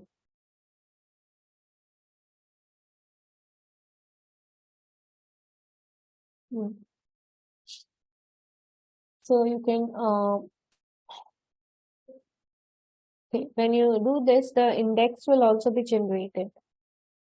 So when you download and open in a Word format, the system will automatically generate an index for you. And here is this is the balance sheet which we have prepared. If I show you the notes, these are all the accounting policies which you can even customize in the system. And these are the notes which we had prepared. And this is an incomplete report. If you fill everything, it will give you a perfect, like a better output. Currently, I have not filled all these notes. So you can see these gray ones are the tags actually, which is where the data is fetched from the system. Yeah. So that is about report drafting. Then once any file is completed, you can see that there are prepared, signed off, prepared, reviewed, and signed off status. Like once any file is completed, you can archive the file. Now, archival is extremely simple. It's you have to change the status to archive, but it is actually not that straightforward as well. The archival can only be done if your entire file is completed. So basically all the sections should be prepared, reviewed, and signed off for the file to be archived. It of course comes from the point that after you archive the file, it becomes read only, right? So for the user, so that so it's again a control on your audit quality that everything is perfect before you archive the file. Then this risk and control is just a summary of whatever you have done inside the section. So that's how you can like if you want to see the summary of all the risk controls together, there is one separate tab for that. Yes, so I think this is more or less, the major features of the system. Regarding the support part, we provide very active chat support to all our users. So this remains every time with every team member of yours. So here is a chat button where you can send any message to our team member, be it IT related or be it content related, anything. And our team is there to support. So you don't need any installation or anything of, from the day one, our team, supports through this chat service. So this is the fastest way, to communicate. Yeah, so this is more or less, I tried my best to cover all the major features which, affects an auditor in day-to-day life. If in the Q&A, I'm sure there must be some questions. I would be happy to take the question and even the feedback and any suggestions. I'll be, happy to take. You'll be shortly receiving those. Sure. All right. So, yeah. One more feature which I can highlight is that as I showed you this report drafting, there are accounting policies which are to be followed and all. You saw a standard text which was there in the accounting policy in the report draft, in the director's statement and all. That actually comes from library. So you can create letter drafts, like you can create cash certificates, statement of board resolution, statement of related party transaction, letter of representation. All those things you can draft, but if you want to create or update the master template, you can do that under library. So these smart audit are the ones which will give you the access, and you can just customize it according to your requirement. So if, let's say, there is a certain accounting policy which you never presented in a way which is given currently, you can just change that in the library template, and it will, in each and every job, when you select the template, it will come like that. Yeah. So I think feature wise, I am more or less done. There are some other features which you can always explore while using. That is, you can set reminders for your job every year. Let's say you want to be reminded on 30th of March about 5 different assignments. You can just set a reminder, and the system will highlight that you have this coming up and all. Yeah. Yeah, so I think we can move on to Q&A session. I'm more or less done with the major features.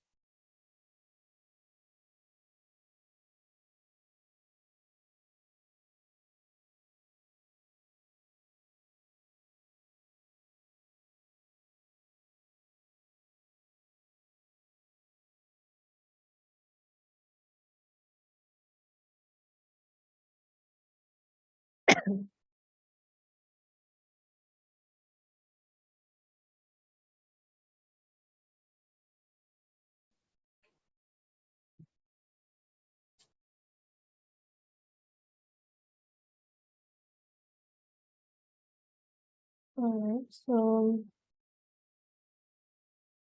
okay. So I have received a list of questions. I'll take them one by one. So the first question is, does the software offer customizable templates for audit reports, or can we add those? So I think this is the one which I answered in the last while going to library. So the audit report template which I generated was the standard smart audit report template, but you can go to the library and you can clone the smart audit template and edit it accordingly. For example, revenue recognition policy, you want to change some wordings, you can just go to library, customize it according to your requirement, and the system will generate a template for you. So when you are creating a new job, you can always select your template rather than the smart audit template. So then the next is protect data. First of all, we use the world's best database, which even the top banks are using, which is AWS. It's hosted in Singapore, where the PDPA laws and all are very strict. Second, our IT security policy is available on the website. So I can just either I think it's easily available on the website, so you can check there. We have a lot of security measures which are already there in place. So the details can be obtained on the website. Then can multiply collaborate on the same work file. Yes. So that's the beauty of the cloud software, that if you allocate 5 members on one file, all of them can work together, and it's so real time update that it is even you also won't face the problem of uh, not updating on time, or two-person worked on the same section and it got there is a conflict in the work. So all those problems does not occur because it's very real time and everyone can access the system at the same time. So whosoever does first, the system will automatically update it in real time. Then we have how frequent and quickly changes in ISAs are updated in audit documentation software. So ISA updates are like we first analyze the ISA updates, like what are the updates, are is it really something which has to do with the software or it has to do with the performance of the user, right? So for example, the ISA 315 changes, we of course update it based on the deadline or the applicability timeline. For example, ISA 315 was applicable on 15 December 22. So we of course pushed this update near 15th December only. So the updates will depend on the updates in the standards, and also on the nature of the update, whether it has really something to do with the system, or it is, for example, if it's professional skepticism, right, then it is more about uh, team member, to know how sorry yeah then if it's about professional skepticism, then it's more on behavioral thing than the software thing. So I would say that if any major change comes, we update it depending upon the applicability of the ISA. Then we have this will maintain an audit trail of yes.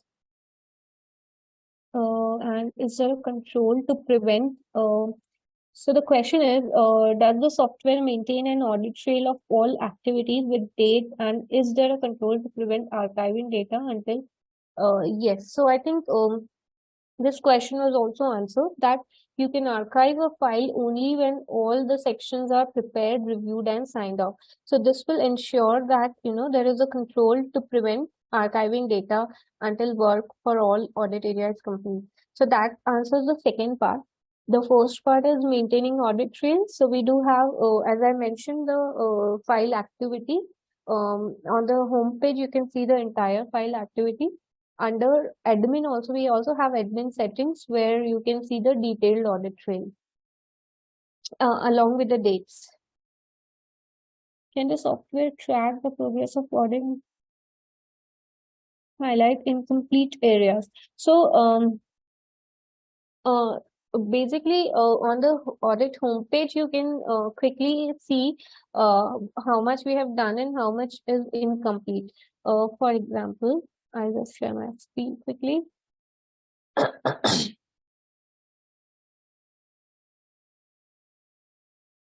So any job which is in progress, you will be able to see it here under, if you want to quickly see how much is there, then, 3 out of 73 are prepared, 1 is reviewed and 1 is signed off. So this is the progress which we give, because it's visually very quick to see that where, because with the colors, you can quickly see how much is done and how much is not done. I think, I hope I got the question correctly.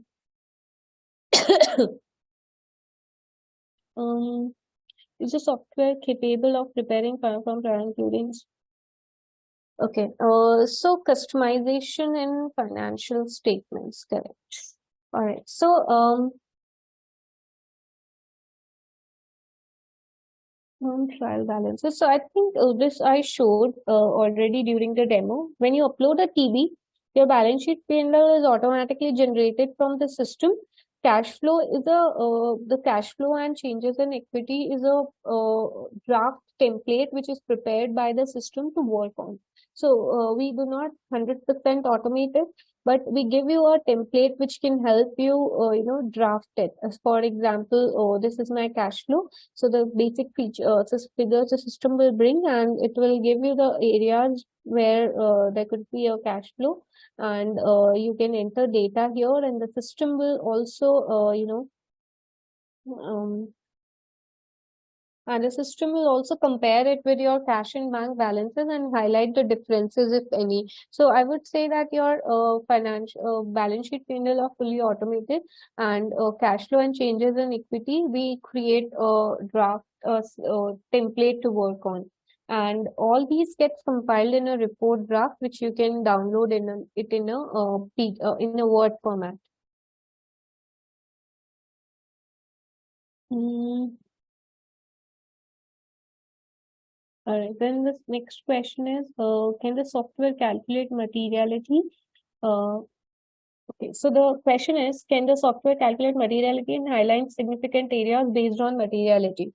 So, yes, that system can do two levels. One is overall materiality, which is at the FS level. So, yeah, my overall materiality, the system will calculate. It will give you a range, and then you have to select the number between that range, because we don't want to force the materiality. It should be guided by the system, right? So here you can see that is calculated by the system, and then you can enter your amount, right? And then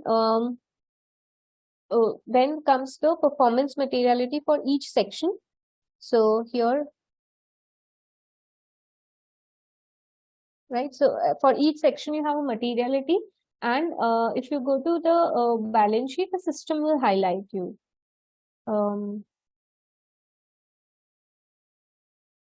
So yeah, so here you can see that the system will highlight any material item. So here the PPE is higher than materiality, so it is highlighting. If it is not higher than materiality, it will not highlight. Then next question we have is, I'm trying to answer all the question, based on my understanding. If anything, which still comes to your mind, or if you feel that the answer is not clear, or this is not what you were asking, please, you can raise your question again.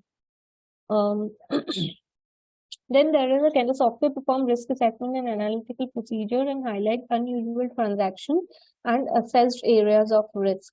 So risk assessment currently is in a way that the system will, so based on, the risk factors which your team member will fill, the system will highlight that if you have any high risk area or high risk factor, and if you have that, the system will only highlight it and will ask you to cover that in your risk assessment, right? And analytical procedures for now we have is variation analytics and ratio analytics, where the system will calculate all the variations and any unusual ratios.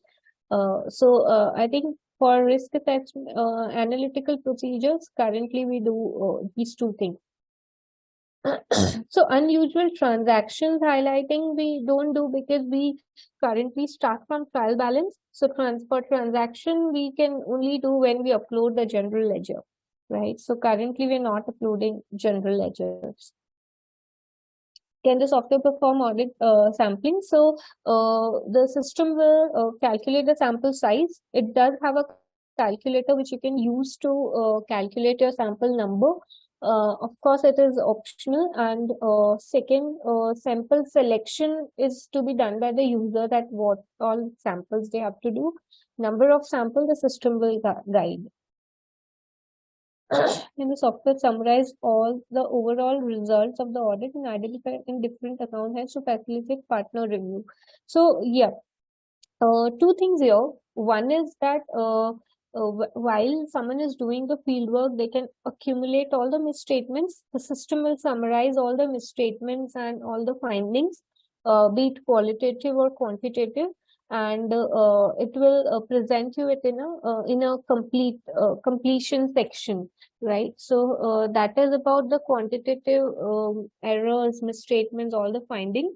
But if it is a major deficiency, for example, in a process, or like not something related to misstatement, this can be added as a key matter, and then the partner can go through the key matters.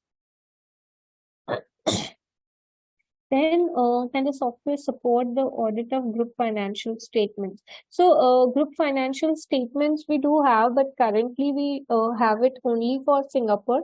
We will soon be, like our team has decided to, bring it for other countries as well.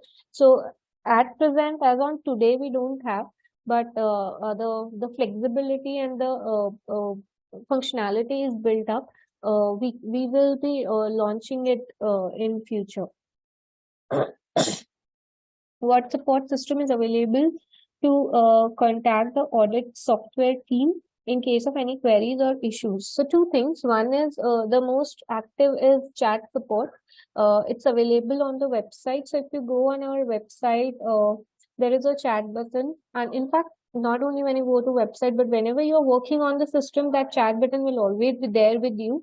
So in fact, sometimes we receive messages from the like we have become friends with a lot of our customers because they instantly message us rather than messaging their managers or partners for any query. So chat is the best way to communicate to us. The other is support email. So our support email is not that we view it in a week or something. If you email us, we will see it within a day.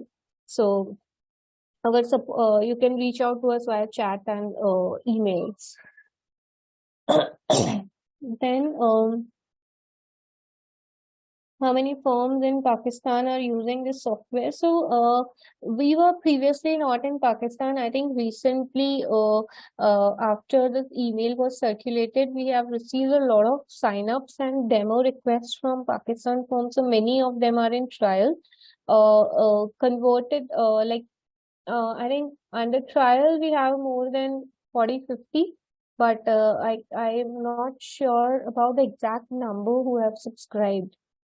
So if either I can, get back to you after this or something. Is it the only? It is only for external audit. It is all internal audit. So currently it is mainly for external audit. But one of our team is also already working on internal audit also. So in future we will have internal audit. Currently, it's external audit and SMPs basically who can, do their assignments on the system. So other assignments can also be performed. If a firm has more than one audit engagement partner, will each partner be able to have his separate login and create his own staff further, and whether the partner need to purchase a login ID for each? Okay. So one user will have one license, right? And one account. Every person will have their own email ID and password to log in into the system. It is always a separate ID password, but it's not that if one partner has 3 staff and the other partner has 5 staff, so they only see those specific staff. It's not that. So they will see all the 8 staff and they can assign anyone. So that restriction is not there, but the login IDs are totally different. So basically, if it's a firm of 10 people with 2 partners, when both the partners log in, they will see all the 8 staff and they can assign all those 8 staff.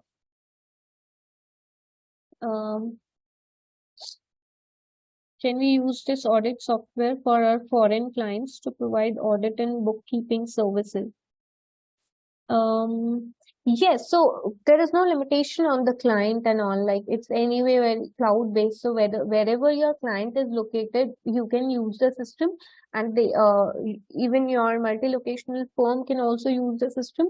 Bookkeeping, we only have like for bookkeeping, it's more of a management rather than like it's not that you will be able to pass entries. It's not a tally or QuickBooks, but it is more like audit you can give. Bookkeeping, I think you can only manage assignments but not use it as a tally or something. Okay, trial, from where we can get a trial version of the software for practice. So I'll just quickly show you.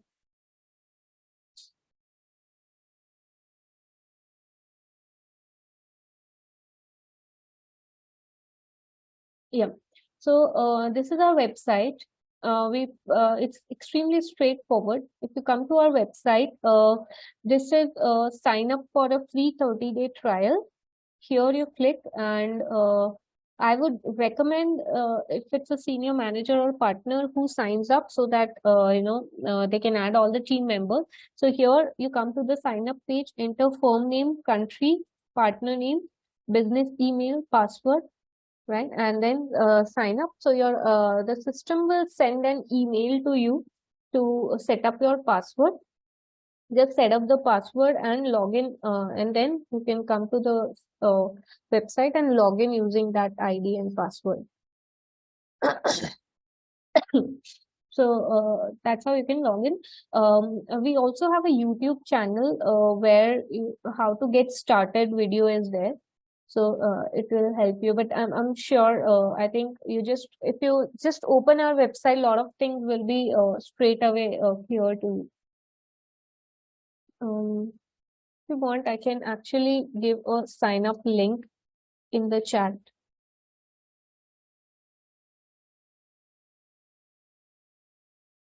Yes, so I have sent this sign up link on the chat for which I can directly click here and sign up. Now, next is whether sampling option is available in the trial version of the software. Yes. Okay, our trial system is not like our trial and live system is same. It is not that you get a different version when you are signing up as for a trial version. So when you log in, when you sign up, right, the only difference is so the same account gets converted to a paid account when you subscribe. So it's just like any other app where you sign up, verify the password, log in. It's as good as a live system. If 30 days expire, you will get a notification that your subscription is expired. Just click on the link to subscribe and pay, and the same account gets activated. So it's as good as live system. There is just one restriction in the trial account which I would like to mention is you won't be able to okay, so we have this feature where you can print the entire file in a PDF format. So whatever I showed you, like review points, client portal, audit program, permanent file, all these things you can download in a PDF format in one click from the system. So of course, for our data security purposes, we do not give that single click print option in the trial version. Rest all features are there.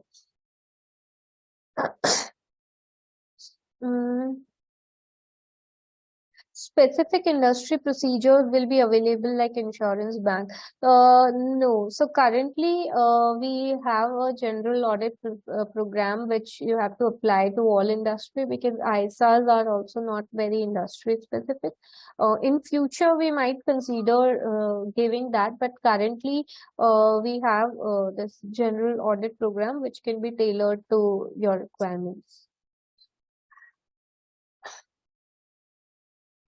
So I have tried to answer the question to the best of my knowledge, and I hope I did justice, and I'm sorry if I could not answer anything properly. I think there are some more questions. Okay. Yes. So I have another set of questions which I'll take. How many concurrent user can use the software on the same time? So there's no limitation, right?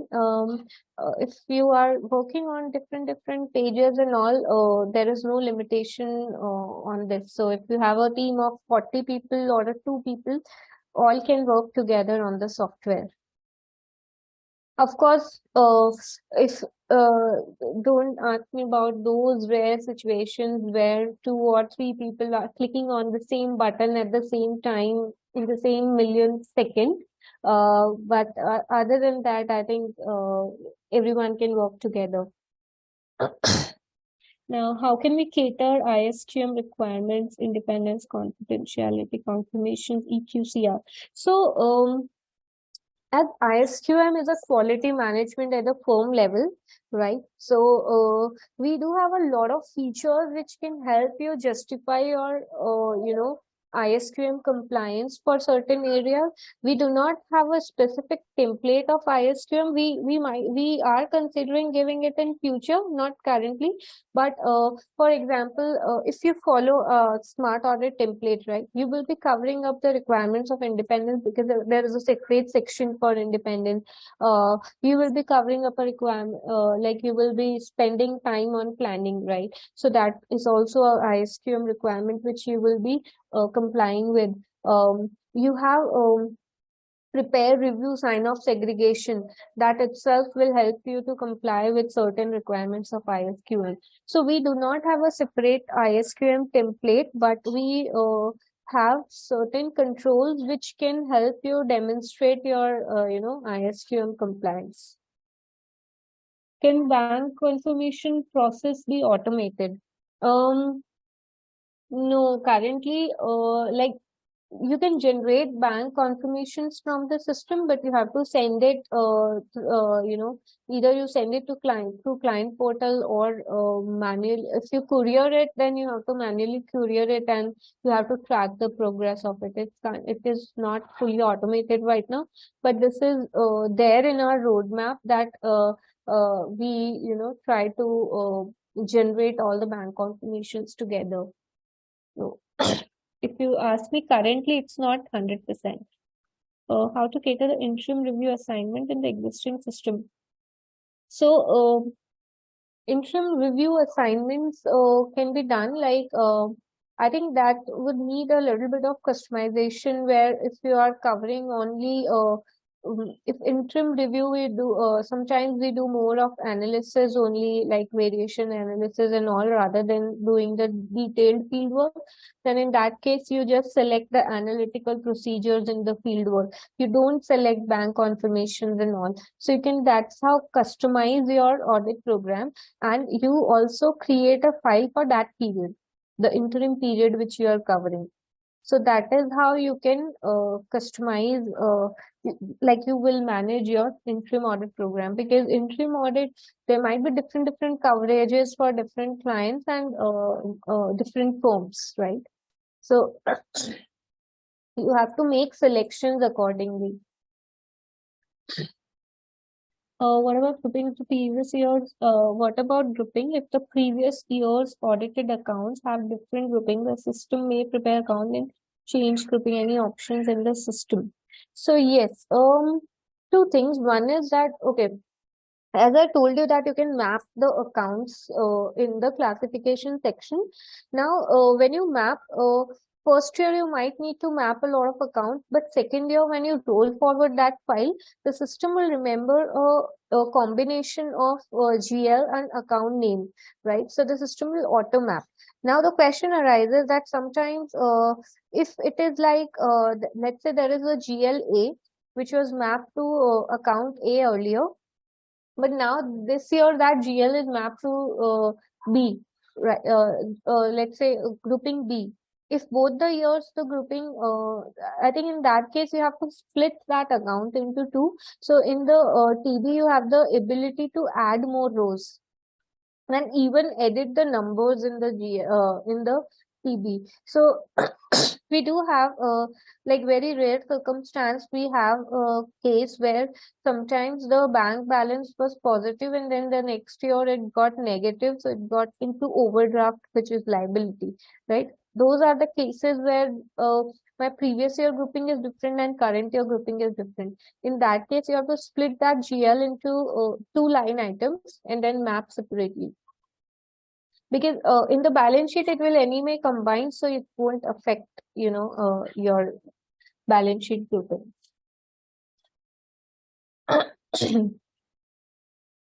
Will software be able to recover data if the laptop is switched off? So here I want to ask, like, do you mean that laptop is switched off, like you need laptop to access the system? So do you mean that if, let's say, your laptop is switched off and if you log into some other system, will the data be there? If that is the question, then yes, all the data is on the cloud, so you can access with any device, right? If, let's say, your laptop is not turning on, this has some issues, you just take care of your login ID and password, and log in it from anywhere, any system. It will have all the data. Data should have been saved, of course, um, because like maximum places we have auto saving of data, so you will not even face the problem of not saving the data, right? Some places we give a save option like tables and all, where so if you have saved the data, then you can access it from anywhere. Now, there are certain key documents which need to be signed off by all team members. Is it possible that all of them can sign off one particular working paper? No. So our sign offs is like one person at a time. So if, let's say, I sign off, I mark something prepare, then it will be my credentials. If someone comes and overrides it, then it will be there. So we are currently giving only one, we're currently giving only one sign off for one working paper. But what I can do is, this point I will keep a note, and I can also add it in our feedback list, that sometimes the preparer may require to be multiple, even though we have broken down all the sections, all different areas and different sections. So generally that is not required practically, but I'll keep it under my feedback part.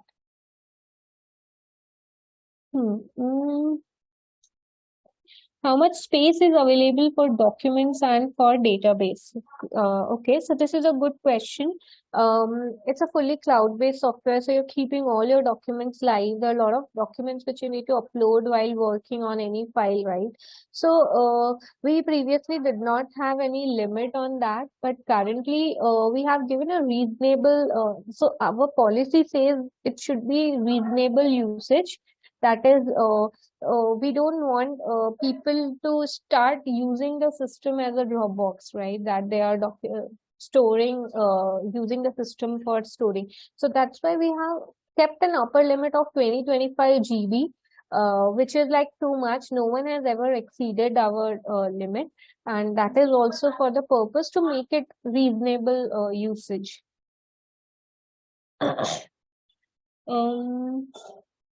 Is there a limit to the number of clients that can be added to the list? Okay, so there is no limit on the number of clients. The system pricing or costing works on the number of user licenses, that is the number of people who will be using the system, right? So let's say if you have an audit team of 10 people, then you will need to buy 10 licenses. You won't be able to add 11th user if you don't buy the 11th license. But clients, you can add unlimited. There's no restriction on the clients, no restriction on the job, and like anything except number of user licenses. What if the ISA is not yet applicable in our jurisdiction but have been updated in your software? So generally, if it's international standard of auditing, right? If you use international standard of auditing, its applicability would be same, right? And it is possible, for example, ISO 315 date is 15 December 22, then we would not push it in a way that if you're starting an audit in November 22, it gets applicable to you. We won't do that. So we will take care of that. But if it is an ISA and its due date has come, then it might come to you also. But your previous files are not affected in that case. As the system will be based on cloud, can offsite backup be maintained by the individual firm itself? No, there is so we allow printing of file in PDF format just in case you want to keep a backup by yourself. But our IT team keeps a backup by themselves in an encrypted form. So you don't really need to take any backup because the IT team takes care of it. But if you ask me whether you can take a backup or not, then I think you cannot take it because of course it's a whole backend system. PDF exports you can do, and you can always take those files in those formats. Once signed off, archive can partner edit the work papers. Partner. So this question, okay. We do not allow. Okay, once the file is archived, it gets read only for everyone except the admin partner. So admin partner has the right, which are also given for some rare circumstances that, just in case they reviewed, but they are mistakenly, didn't click on review. Some cases we have given those rights, but of course this feature is not recommended to be used. So basically admin partner can edit that. So there is a restriction for that. And does the software include references to ISAs and IFRS wherever relevant? So ISAs, we have given some references. We have not given a lot of references because we want user to be more familiar with what they have to do rather than which ISA it is referring to. But it's something which we always keeps on upgrading, like the guidances and all that. So we currently have at some places ISR reference, but not everywhere we are giving that. But it is possible that in future we might upgrade our guidances and give references to those also. And IFRS we do not give much reference to because they keep on changing also, and it's because focus is more on ISRs, right? IFRS is more on accounting side. So you will find more references to ISR.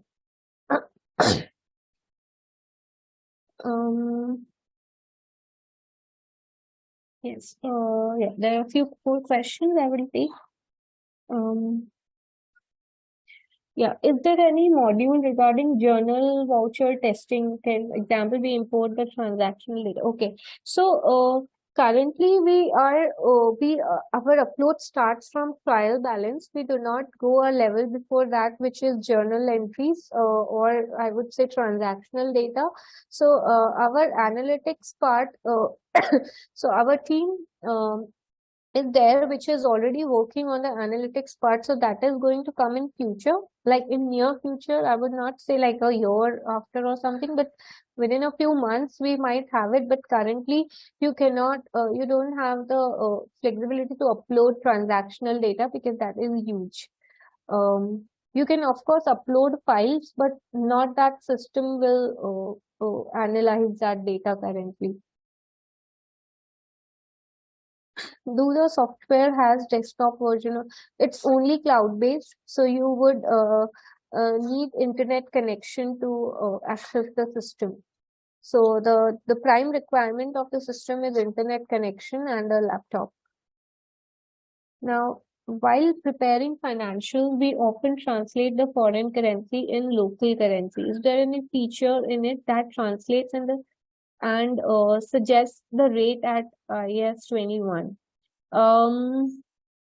So currently, the financials are prepared in a currency which you select while you are uploading, while you are creating a job. So when you click on create new job, you have a section where you will select that this is my reporting currency. So that is the only currency which is generated right now. Maybe this conversion into another currency, I can add it to my feedback, and I discuss it with my team. Currently, we do not convert automatically in the system.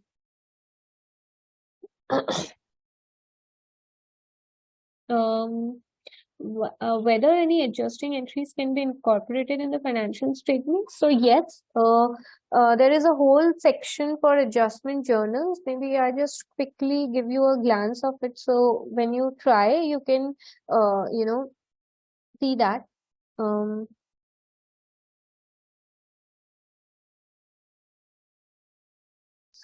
So under financials, we have this adjustment journal, a whole section where you can pass audit adjustments. You just need to click on add new journal. You can pass a journal which can be adjusted in TB, and you can also pass journals which you do not want to adjust in TB, but you would just want to keep a note, which are uncorrected misstatements. Basically, these are the findings which you have found out, but the client has not accepted. So you don't want to adjust in TB, just you want to document it. And the other is, reclassification entries, audit adjustment, TB adjustment. So you can pass adjustments in the system. Then next we have is, what are the prerequisites before uploading the TB to the software? So nothing much. You just need to get a Excel TB from your management. Download a template from the system. The clear instruction is given, like you have a template to be downloaded. That downloaded template has certain fields which you have to copy paste. So just copy paste those columns and upload that file into the system. So if you ask me prerequisite, the main prerequisite is that it should be uploaded in the system template. You cannot directly upload the sys management file. Just use the system template. That's it. Then, yes, there's one more question. Is there any option to completely delete the data of the client? Yes. So this delete option is of course there in a very restricted manner, so that if you want to delete a client, you have to actually type delete so that you do not mistakenly delete anything. So you do have the delete options. These supporting features you will always find, like if you want to delete a particular section, a client, a job, you do have those flexibility, but those are restricted. For example, not everyone can delete everything. There are certain restrictions. For example, the client can be deleted only by a partner or someone who has created the client, not any other team member. So those kind of restrictions are there, but the feature of deleting the file permanently is there in the system. Yeah, so yeah, I think are there any more questions? I have not received more. No, that was the last one. All right. All right. If anyone wants to ask now, I'm happy to take. Share only one question which I can ask. Sure. Then, if there are two engagement partner in the firm, and they have staff of 12% or 10%, and the staff is of level like some are the supervisor and some are the field staff. So how many users they need to subscribe for engagement partner? And they have about staff of 10. Some of them are the supervisors, some of them are the field staff. So how many minimum maybe they have audit of 20 audit or 30 audit, and how many lessons they need to have? Yes. So basically, it doesn't matter how many audits they have or how many clients they want to create. If they have 10 users, including the partner, let's say 2 partners and 8 staff, then you need to buy 10 licenses. Now, whatever role you assign, even if you assign them partner role or supervisor role, it doesn't matter because the costing is based on the access of the system. Now here, peer reviews, clients and all are not charged. So if you have a review coming up with, so you add a user as peer reviewer, they won't be charged. Anyone who needs to work in the system, some way or the other, they needs to have a license. Thank Hmm. you. Ji Ajlal Sahab? I think we are done with the Q&A. All right. Okay. So, I have tried to answer to best of my knowledge. If there is anything, you can always reach out to us on intercom chat or support email available on the website. Okay, thank you. Thank you so much, Shreya, for a great discussion and a great presentation. Thank you so Dear much, participants, Yeah. Dear participants, let's now invite Mr. Mohammed Makbul, Council Member ICAP, for the closing remarks. He had been a council member for the ICAP in terms 1993 to 1997 and then 2013 to 17, and has recently been elected as a council term for 2021 to 25. He has extensive accountancy practice experience as a senior partner in various chartered accountant firms and has experience in audit, tax, corporate reporting, financial and business consulting, and corporate governance advisory. With this, I welcome Mr. Mohammed Bakboul. Thank you very much, Ruba, for this kind introduction. I'm happy to be here. I was there when we took the demo, and Ms. Shere was also there at that time. And I really very happy that she has answered most of the question, rather all of the question. Few notes she has already made for her admin. And the question raised by the participant also were very, very specific. Okay, so actually, why Institute thought that the audit firms of the Institute, particularly the one which are doing the public interest companies audit, should be having the automation in the audit software. Actually, audit methodology has changed over the period.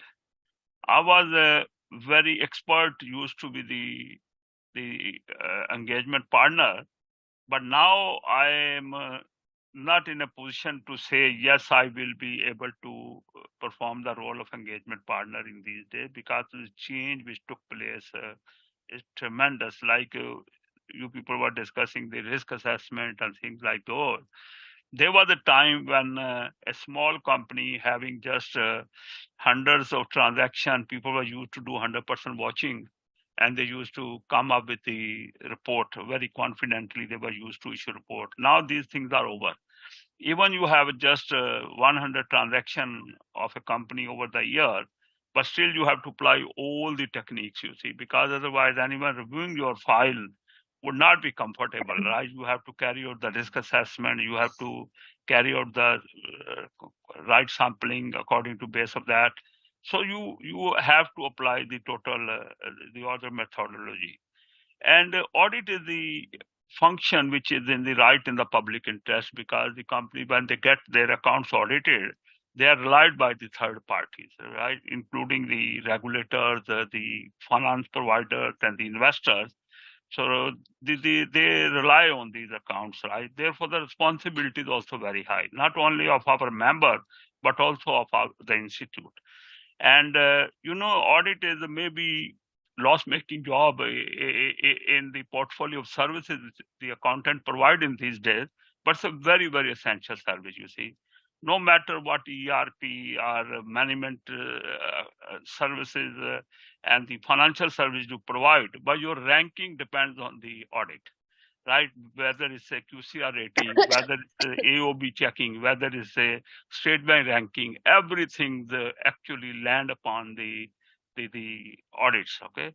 And the firms also get the staff on the basis of the ranking they have, whether they are QCR rated firm or not, whether they have the satisfactory rating with the audit oversight board if they are conducting the public interest companies or treated audit, and also in what category of State Bank of Pakistan they are lying. Although we have a lot of question already, we are debating in a council among ourselves about the type of the rating given by the State Bank of Pakistan. But at the moment, those ratings exist, and they are based on mostly on the audit right of the entity. So risky area, a lot of sanctions are based on the failure of audit, and in our investigation function of the institute, most of the items which comes under scrutiny, members are being tried based on the failure of or the defects in the audit function. So therefore, it was very, very essential that the members should be supported in having tools which are required in these days. And no one can think of performing the risk-based audit without having the proper audit automation software. So that's why we were also having in mind that some of our firm may not be having the capacity to bear the additional cost because the level of the audit fees they are charging, the number of clients they have, so may not be their in position to bear this additional cost of audit automation software. So Institute has come up with the solution that the small audit firms, we have defined the small audit firm having up to 3 public interest entity. So if they go for the audit software, the institute will be subsidizing to some extent that. So this is actually the whole purpose is uplifting the audit quality in the country, and also playing the role of an institute which support the members in coming up to the challenges in these days they are facing through the arrival of AOB and also the QCR scrutiny. So that's why it was considered that the audit software should be facilitated. The obtaining and installing the audit software should be facilitated. This is the whole purpose, and I was happy to see that when I joined, 221 participants were attending this presentation. So, which is a good sign. They would be in a position to understand what is the software is and what the benefit they can have out of that, but challenges they will have to implement it. So I'm thankful to the management, particularly my colleague Faraq Rahman Saab, who is always very keen when it's come to to play his role when it comes to the enhancing the quality of audit and the supporting the members in the audit function. He is himself is a audit partner in a very large firm in our country or internationally, you can say. So therefore, he is a right man who can really be helpful in bringing the products which we need. So he himself was there when we had it about 2-3 hour long demo about 3-4 months back, 3 months back. So now the member can make a very informed decision, but this is the requirement. Institute is there to support them if there's a finance burden. So 2 things Sherry said in our demonstration, that you are bringing the template covering the local legal framework, right? Which is, I hope you have given the member this news as well, that local legal framework affecting the audit or relevant to the audit will be part of the template or your system. And also we discussed about the review engagement. And you people at that time did say that the review engagement would also be, you will be looking at very soon, and it will be available to people, because we have to do the review engagement also public interest and companies as well, because the half yearly accounts, when they're issued, the report is issued, it's a review usually. So therefore, I'm sure I could not listen to your presentation earlier, But I just raised the point that we only have to work fast on these two aspects, the legal template, legal requirement template, the other the review engagement. With that, I would like to thank you for giving a very wonderful presentation. And I would also like to congratulate the team of the Institute and particularly my colleague Farah Rahman for arranging this today's event. Thank you very much. And also I'm grateful for giving me the opportunity to speak to you, to the participant. Thank you very much. Thank you so much, sir. And with this, we give a wrap to our webinar. Thank you so much to all the guests and the participants for joining us today. We hope you enjoyed the session and learned the basics of the audit software. Thank you. Thank you so Thank you much, very much. everyone.